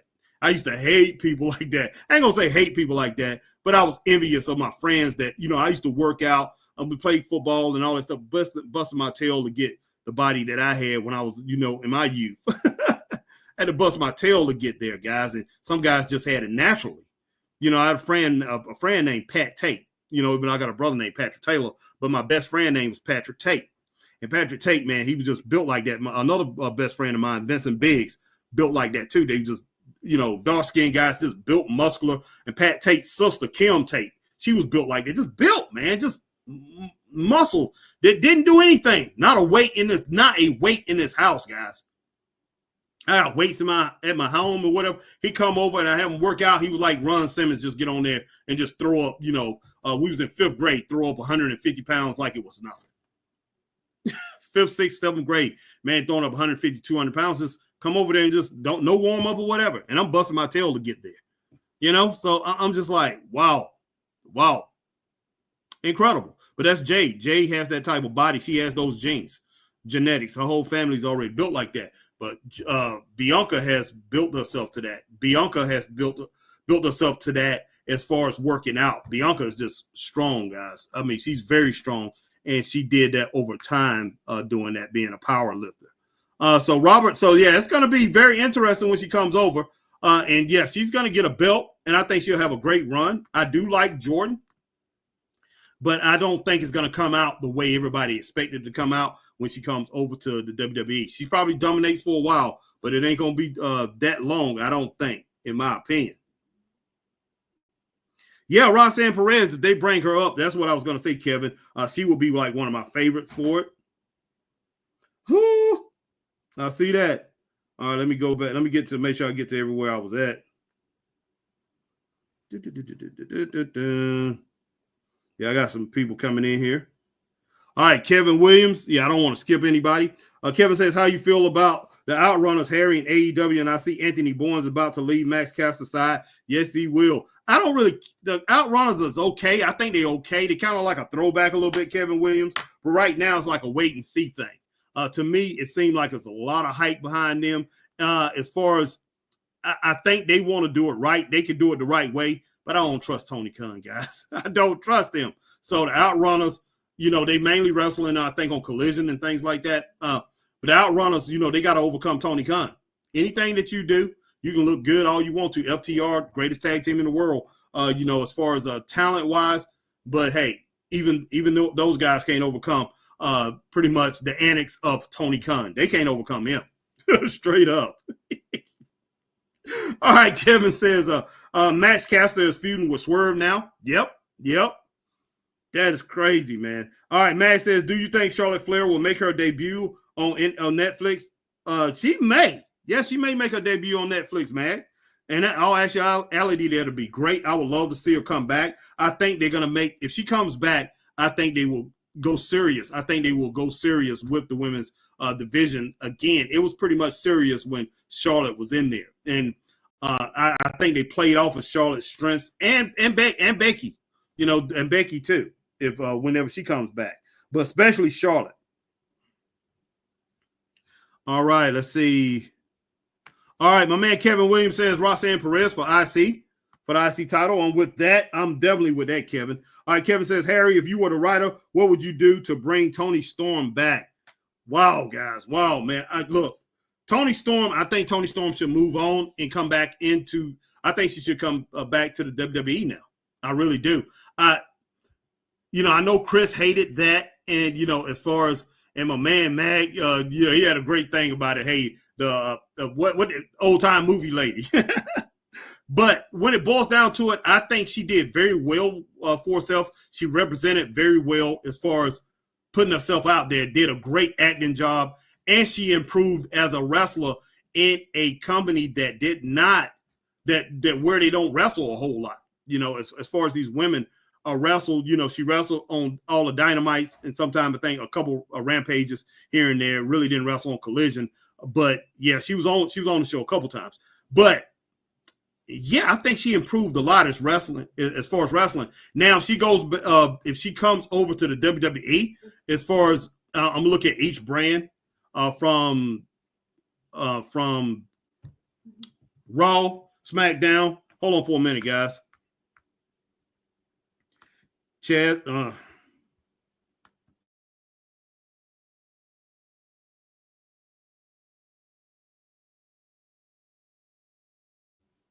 All right, guys. But yeah, as far as her going over to AEW, I think she will, if she goes over, I mean, not AEW, if she come, I think she needs to get out of her AEW contract, come back to WWE. And right now, I think she would be like the 8th woman on the totem pole as far as in WWE.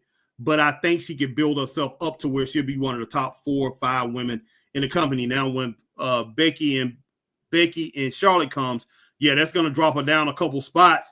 But she will. I think she can build herself up to be a major player over there. She could team up with a Liv Morgan. I think her and Liv Morgan to be an outstanding tag team. Now, I could get with Liv Morgan being a women's tag team champion. Toni Storm could pretty much go into a tag team with her and pretty much build herself up and become a great women's tag team champion.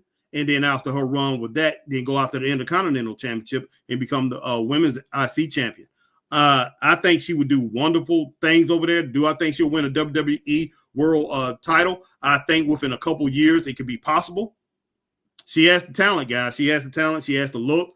So, man, I would love to see her come back. I really would. I really would love to see her come back. But as far as the AEW, I really have no plans.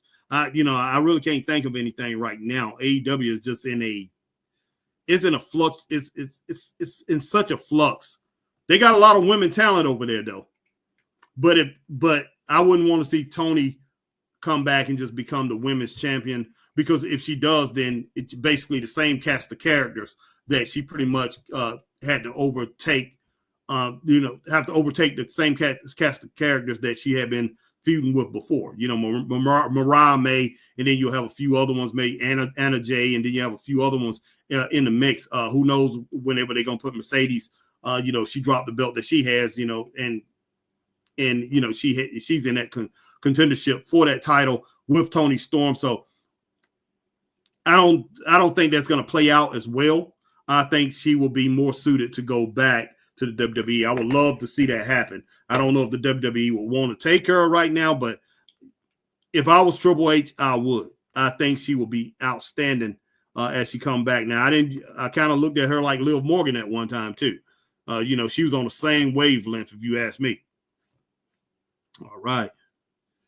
All right. Kevin says, also, how you feel about the report that AEW has nothing for Danhausen? What will you do with him, Harry, if you was booking?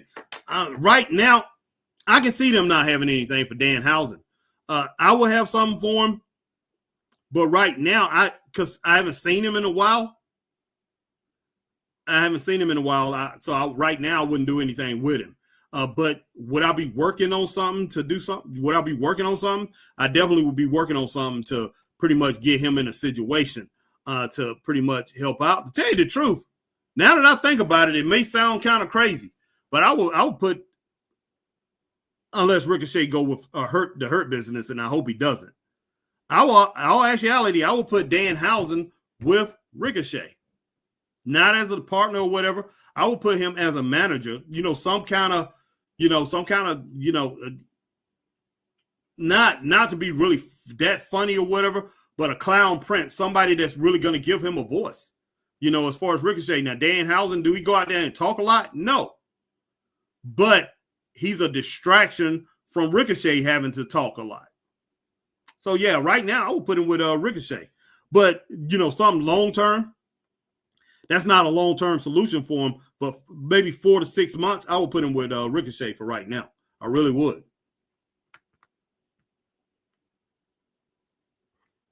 Yes, sir. Mag says Bianca Belair has underestimated strength. Yes, she does. Yes, she does. What's up, George? George is in the house. My man George Brendan is in the house. What's going on, George? Harry, in your opinion, when she comes back, do you think Charlotte should build a group like Flair for Horsemen? Just your idea, though, if you had a pen. I would love to see that. I wouldn't do 4. I wouldn't do 3 other women. I wouldn't do a 4 horseman group type women. I maybe do more. I would do like a treacherous. She should come back and do like a treacherous 3. It can be her and 2 other women, and you can have a manager there. Of course, that'll make them 4, but it's 3 women. It'd be, you could go ahead and get her, a Charlotte Flair. Be great, man. If she, it'd be great if she get Becky Lynch. Even though her and Becky's been rivals like crazy. But just think about it. If she can get Becky, that'd be like her scoring a Barry Windham. who I think outside of Ric Flair was the best wrestler out of all the Horsemen. Even though Arn and Tully is great, Barry Windham was outstanding. Say she can get a Becky Belair and a Bayley. That'll be her treacherous 3. Now she can have a Charlotte, she can have a Flair's Army, and you can throw in a couple other women in that group. You can throw in a Dakota Kai and maybe Dakota Kai and look at somebody else. I would get what's name from the Dykes, from the girls that I ain't gonna call them Dykes. Chris want to call them Dykes, Bull Dykers or whatever. But I would get Zoe Starks and put her in the group. She can be the enforcer. So you can have 5 women. You can have Flair's Army, and then you can bring in a manager, a female manager or a male manager, pretty much to run that crew. But somebody that can talk, somebody that's smooth, somebody like a Mark Sterling type dude, you can bring in as their manager will be great. So yeah, I would love to see Charlotte do something like that. They'll be outstanding. But don't copy exactly what the Horsemen did. But it's going to bring memory of the Horsemen. It's going to make people think of the Horsemen if she actually does that. Either way it go. Yeah, that's true, Mag. The Outrunners need to be in the WWE. Yes, sir. They do. Straight up.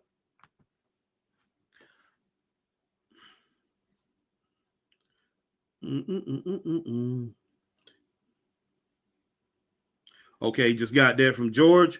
All right, my man Robert. I think Robert Devine was next. Let's see. All right, George says Ricky Starks needs to leave. Yes, he does. Ricky Starks needs to leave. And he's being held hostage right now. And sadly, Tony Khan, I think Tony Khan is doing this because Tony Khan wants, he's pretty much just being petty. Pretty much being petty and just pretty much trying to hurt him. He's basically hurting his career, but he's hurting himself. When it boils down to it, Tony Khan is hurting himself by doing that. He definitely shouldn't do that. It's going to make him look strong if he just go ahead and let the talent, when he has talent that want to go, let him go. It makes him look strong, man. It really does. Guys, I'm looking at my eyes and stuff. I'm getting a little tired, but that's okay. All right, we rolling along. Robert Devine says Liv Morgan. Let's see. Where was Liv Morgan team with who, Harry? Tony Storm. That is an excellent idea. Yes, sir. Tony Storm. I think it would be great if Tony Storm came over there and her and Liv would make an outstanding tag team. They just pretty much, as far as the ability, as far as the style of wrestling, a lot of it is very similar to each other. I think Tony's a little bit better, but Liv has her moments too. I think they would be an outstanding tag team. Let's see. All right, next we have my man. Oh, Robert. Yeah, Robert, no doubt. Serena Deeb should be the Malenko of women's division. Yes. She should take Mariah May's belt and repackage her as the submission female. Yeah, yes. Look, if you can, man, it's crazy. I mean, between her and Hikaru Shida, those are the best female wrestlers that they have over in AEW. Now, don't get me wrong. Now, Sasha Banks, Mercedes Moné, she's a great talent. She's definitely up there with those other two. But Tony's not using them right. Take Serena Deeb, man. Serena Deeb, you can have Serena Deeb take that title off of Mariah May, which Mariah May is pretty darn good too. But you can have her take that belt off of Mariah May, and she can start off with a great feud with an old nemesis, Hikaru Shida. Great feud. And then she can have many little, not even, have a rivalry with Hikaru Shida for about 7 weeks. 7 weeks you have those guys feud. Then you can have her little mini matches, great matches, because that little skinny girl, what is her name? Let's see. What is her name? Rio. Give her a great match. You have great matches. She can have great matches against Rio and so many other outstanding competitors that they have there.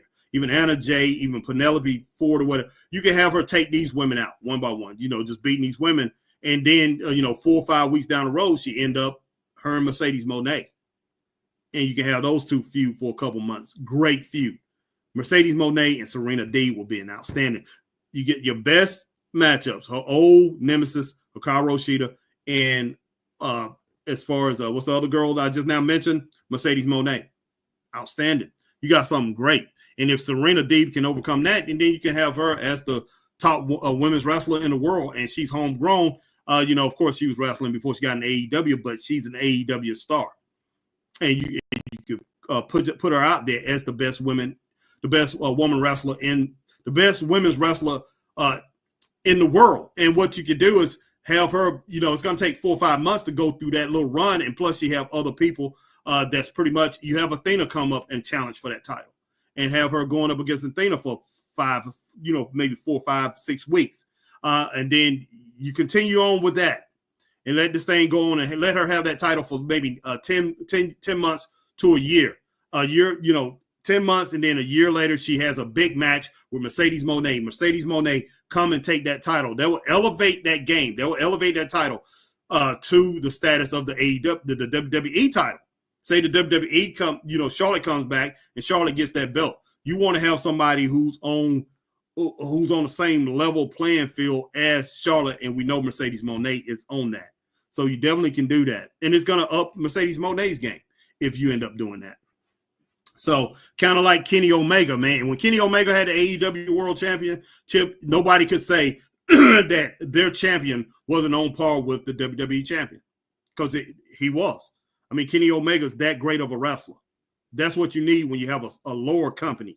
It's kind of like WCW, NWA, Jim Crockett Promotions. They was a smaller company, but Ric Flair, everybody knew he was the real world champ, guys. Even though Hulk Hogan had that belt, everybody knew what kind of wrestler Ric Flair was, so they was on the same level as Hulk Hogan's World Wrestling Federation, the NWA, the WCW. It was on the same level because Ric Flair was the champion. But wow, man. Yeah, so I love that Serena Deeb, no doubt. To find out where we at. All right, my man Robert Devine says Ricochet goes back as Prince Puma since his Lucha Underground days. Okay. Not bad. George Brendan says Danhausen should do something like have a TV show where a wrestler is there and he entertains them like a circus. That will work. But I will have Don Callis' family destroy his place, show a wicked side of Danhausen. Okay, yeah, that would be good. That would be good too. I can roll with that.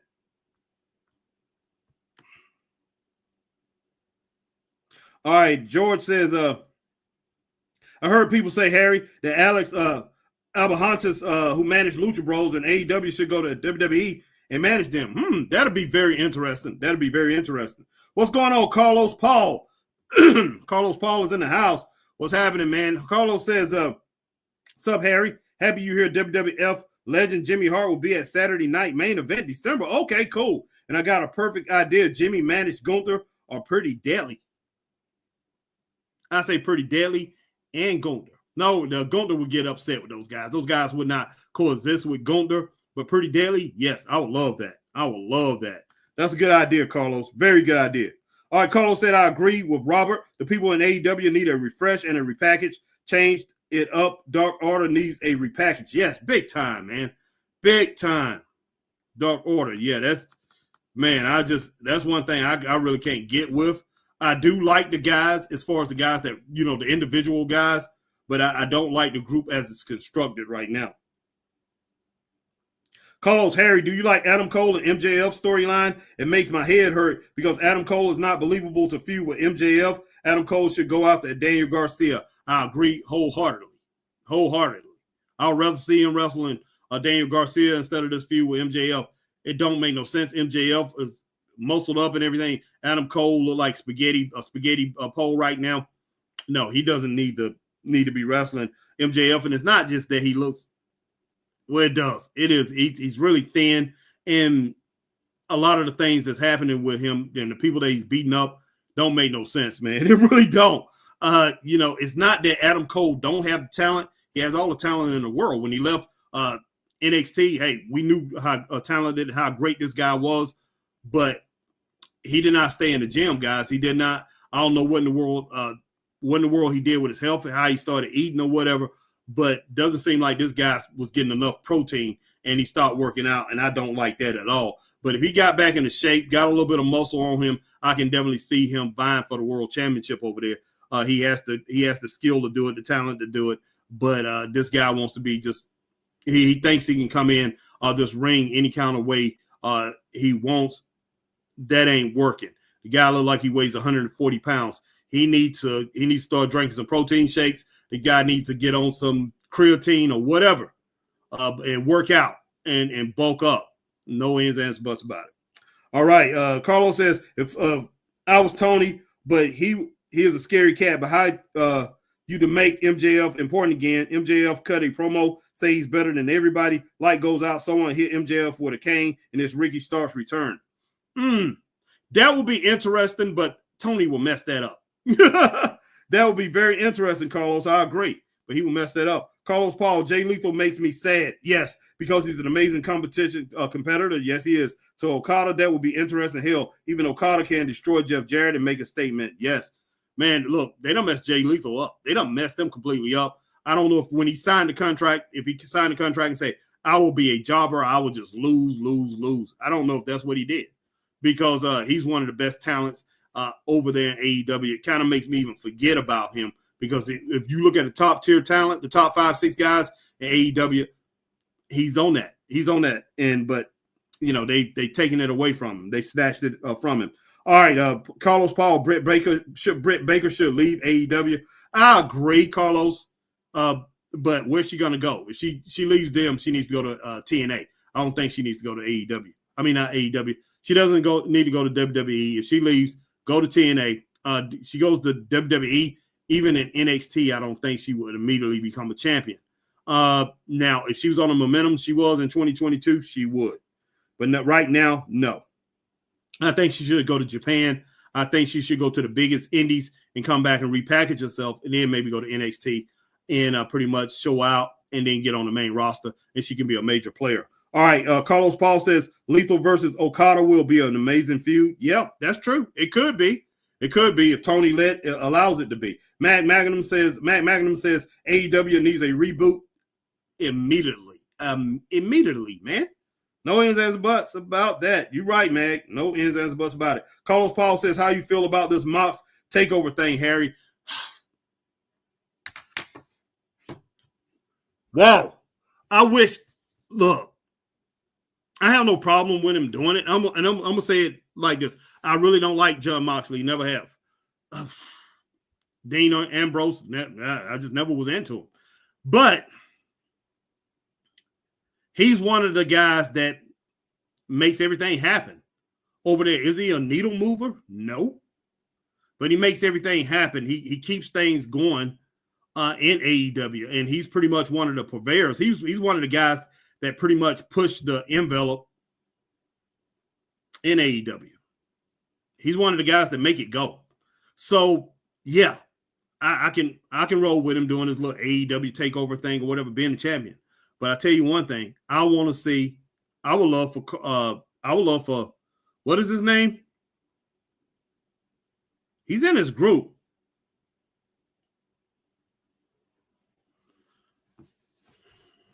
He's in his group. What is his name? God almighty. It's not called the Blackpool Combat Club no more. What is his name? Starts with a C, guys. Come on, Mag. One of you guys. What is his name now? The guy, the big guy, the big guy. Pop. No, Pop, man. God, Claudio Castagnoli.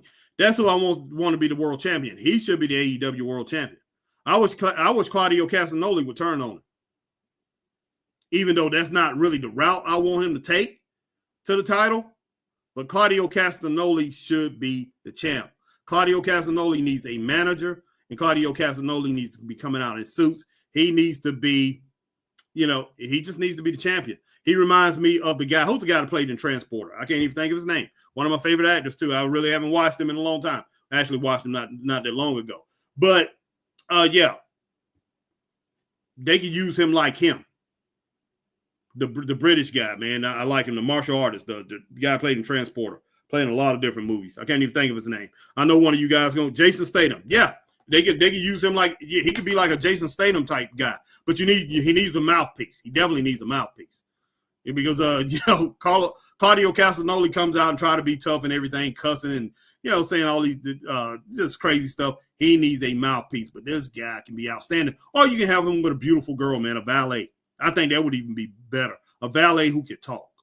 Extremely pretty, nice looking valet. Could be like pretty much Baby Doll was to Tully Blanchard, the perfect 10. And man, he comes out in these suits and everything, and this guy becomes the champion. And he doesn't even have to start out as the world champion. But he can start out and you can give him that international belt or whatever they call it this week. It done change the name of the title like 3 different times. You definitely can put that title on him to start him out. But he reminds me, like I said, he's like a Jason Statham, Rick Rude. Remember Rick Rude, guys? Rick Rude, he came out, but Rick Rude will always have a manager or whatever.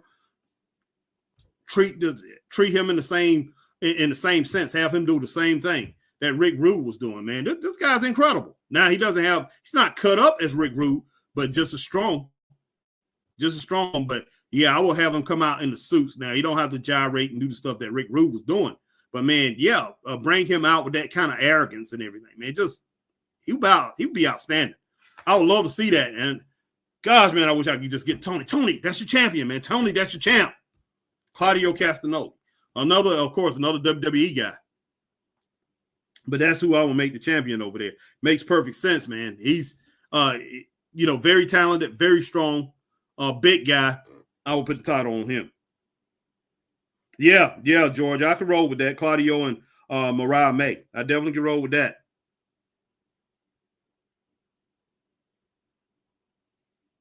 All right, Mag says AEW needs to take all the belts away and start from scratch like WCW did back in the day. Yeah, Chris, that's what Chris was saying, start from scratch. I would not start from scratch, and the only reason I can say that, I can agree with that. That's be number 2 on my agenda, but I will go business as usual. You got to work in with what you already have, and you want to pretty much satisfy the crowd that you have, the audience that you have, but you want to build upon that. And you have to make slow changes. Changes have to come slow, but they have to come weekly. They have to, I know it seems kind of weird the way I'm saying it. It has to come fast, but it has to come slow. You have to be very methodical and, meticulous as the way you do it. You really have to really think about it. But it's just slow changes, guys. For some reason, people start seeing the tag team division. Hey, this thing is making sense, guys. It's making sense. Hey, Private Party, they want to hold on to those titles. They're going to have to be serious out here. They're going to have to be serious because you got serious contenders out here. Hey, FTR is contenders now. They're serious. Hey, who else? The Outlaws. They're contenders. They're serious. Let's see. You can have Roosh, Roosh and I forgot that partner, the guy he has, Roosh and Bandito. They are contenders for the titles now. They're serious. So you have to have these guys. You have to have these guys be very serious in their preparation and defending these titles. These guys have to become a Midnight Express, Rock and Roll Express, that they have to take every contender serious. You put back that tag team. Gosh, man, you put back who's the guys. I really like them a lot. They really never use a Blade, Bruiser. The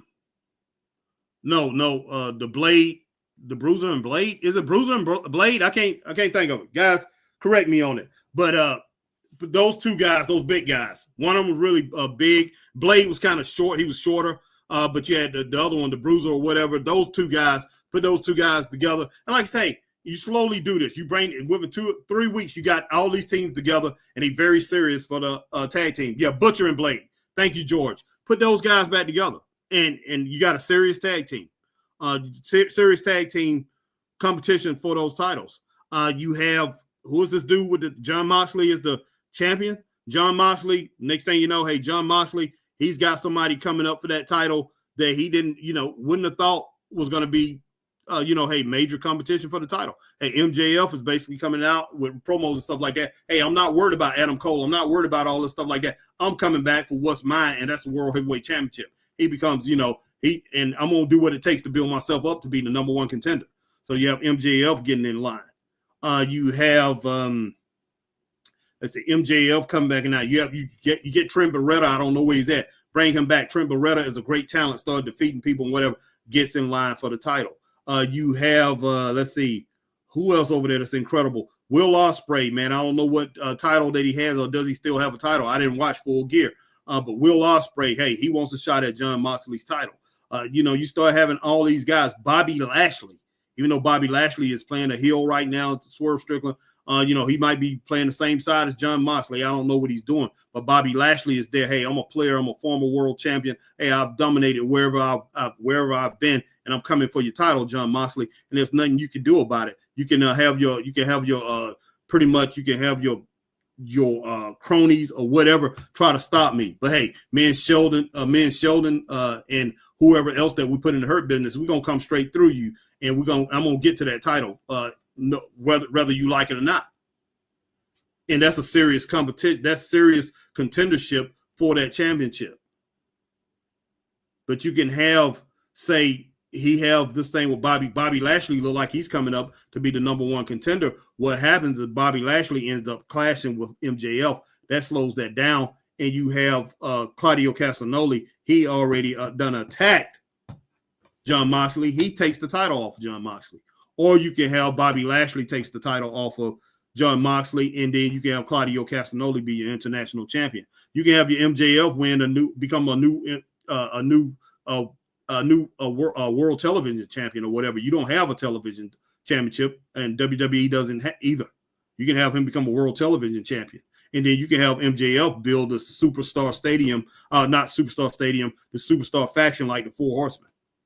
And then MJF, he's always in contention. He's young. He's 27 years old. You can run with that for 2 years, and he can be basically your main man in the company. He could be your number one. He could be your Ric Flair, and Ric Flair was the U.S. heavyweight champion, even though Harley Race was the champion. But everybody knew Ric Flair was the man. Everybody knew that. Everybody knew Ric Flair and Dusty Rhodes was the guys. They was the guys that really drew, even though Harley Race drew too. But they was the big time. They had a bigger name than Harley Race back in the day. Before, they came up and eventually took the title. You definitely can have that. So that way you can take full advantage of Bobby Lashley for the next couple of years. Why, hey, the man just turned 50. You can take advantage of that for the next couple of years. Why he still has, that youthful look, very strong, and you can use him for the next couple of years as a dominant champion, man. And you have Claudio Castagnoli right up under him in a Rick Rude sense, just dominating, just like Rick Rude did before Rick Rude became a champion. But you have Claudio Castagnoli and MJF battle for that belt for a long time to see who becomes the next king.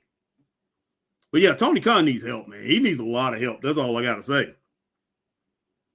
All right, let me get on to everything. All right, George, I'm going back to George Brendan, Claudio, and Mariah May. George Brendan, I like Pac. He can be a good TNT champion. Yes, he could.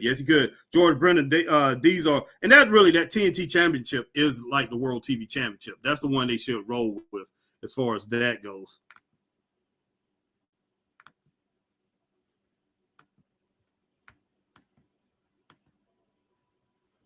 All right, let's see. George says, these are my women for AEW: Mariah May, Toni Storm, Queen Aminata, Serena Deeb, Anna Jay, Sheeta, Thunder Rosa. Yeah, Thunder Rosa is great too. I forgot about her. George Brendan says tag teams, private parties, outrunners.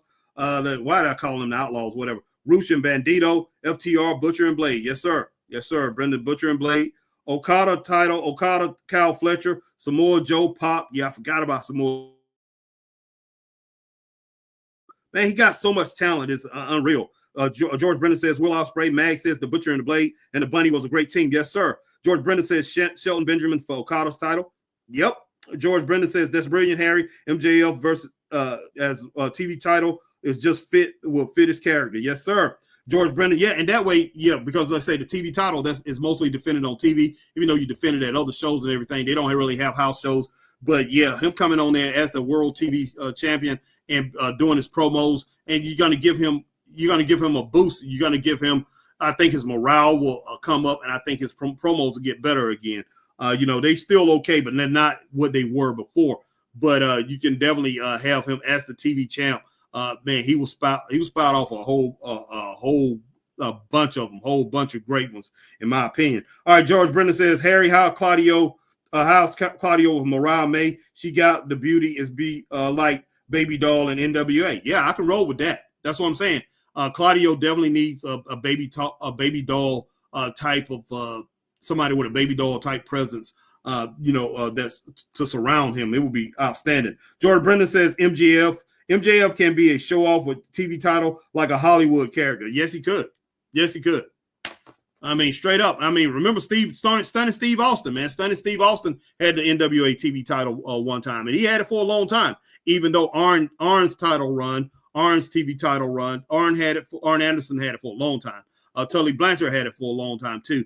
Their TV title runs, and Dusty Rhodes was a NWA World TV champion too, and he had it for a long time. It overshadowed Steve Austin, even though Steve Austin had it for a long time. It's Stunning Steve Austin, and he had Precious with him. Who else did he have with him? I think Paul Ellering was his manager at one time.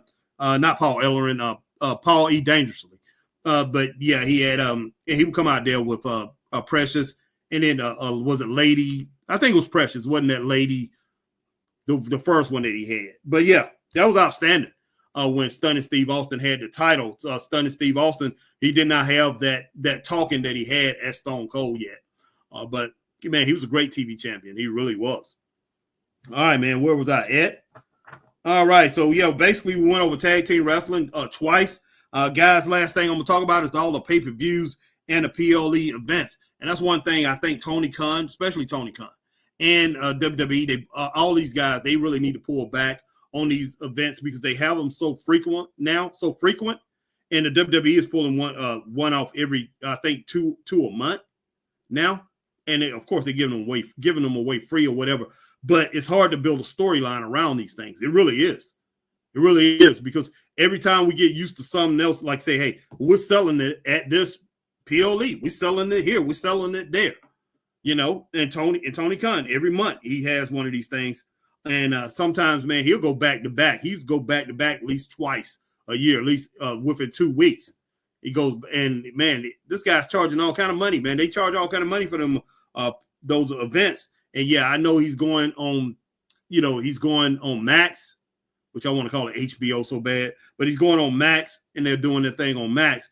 Max don't even have their pay-per-view thing set up yet, which I thought they would, because they was HBO, and HBO had I used to watch HBO pay-per-views all the time with boxing all the time. But that thing is not around no more, guys. I heard that's why, Max, when it was HBO, they kind of like basically went out of business or whatever. That's why HBO pretty much sold them. They started having all these financial difficulties. I didn't realize that. I really didn't, because HBO was dominant for so long. That's what we grew up with. That was the first major movie channel, was HBO. I got cable back in the 70s, man. 77. I had HBO since then. I was little. So, I was used to HBO being the thing. But it is what it is. But yeah, those pay-per-views and PLEs, they really need to pull back on those things, man. Just too many. And it interferes, in my opinion, it interferes with the storylines. Because you have to cram everything in there, and I just don't think these guys have the skill, the writing skill, to put the stories in fast enough to make these things make sense. And that's why I think chaos rules the day, guys, in wrestling now. Chaos rules the day. Every time you turn around, all you see is a bunch of chaos, guys. It gets tiring, man. It really does. Everybody's getting attacked.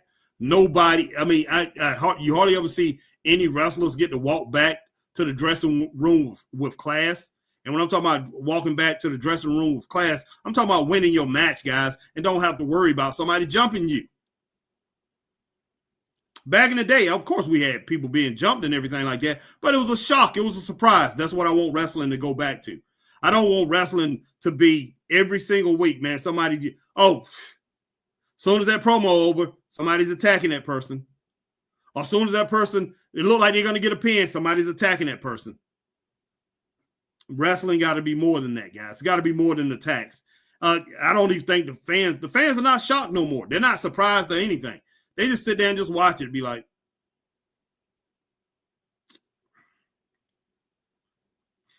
and once again, all I got to say, it just leaves us hoping. Just leave us hoping. I was going to say hopium again. But yeah, we in a situation of hopium, guys. We just hoping.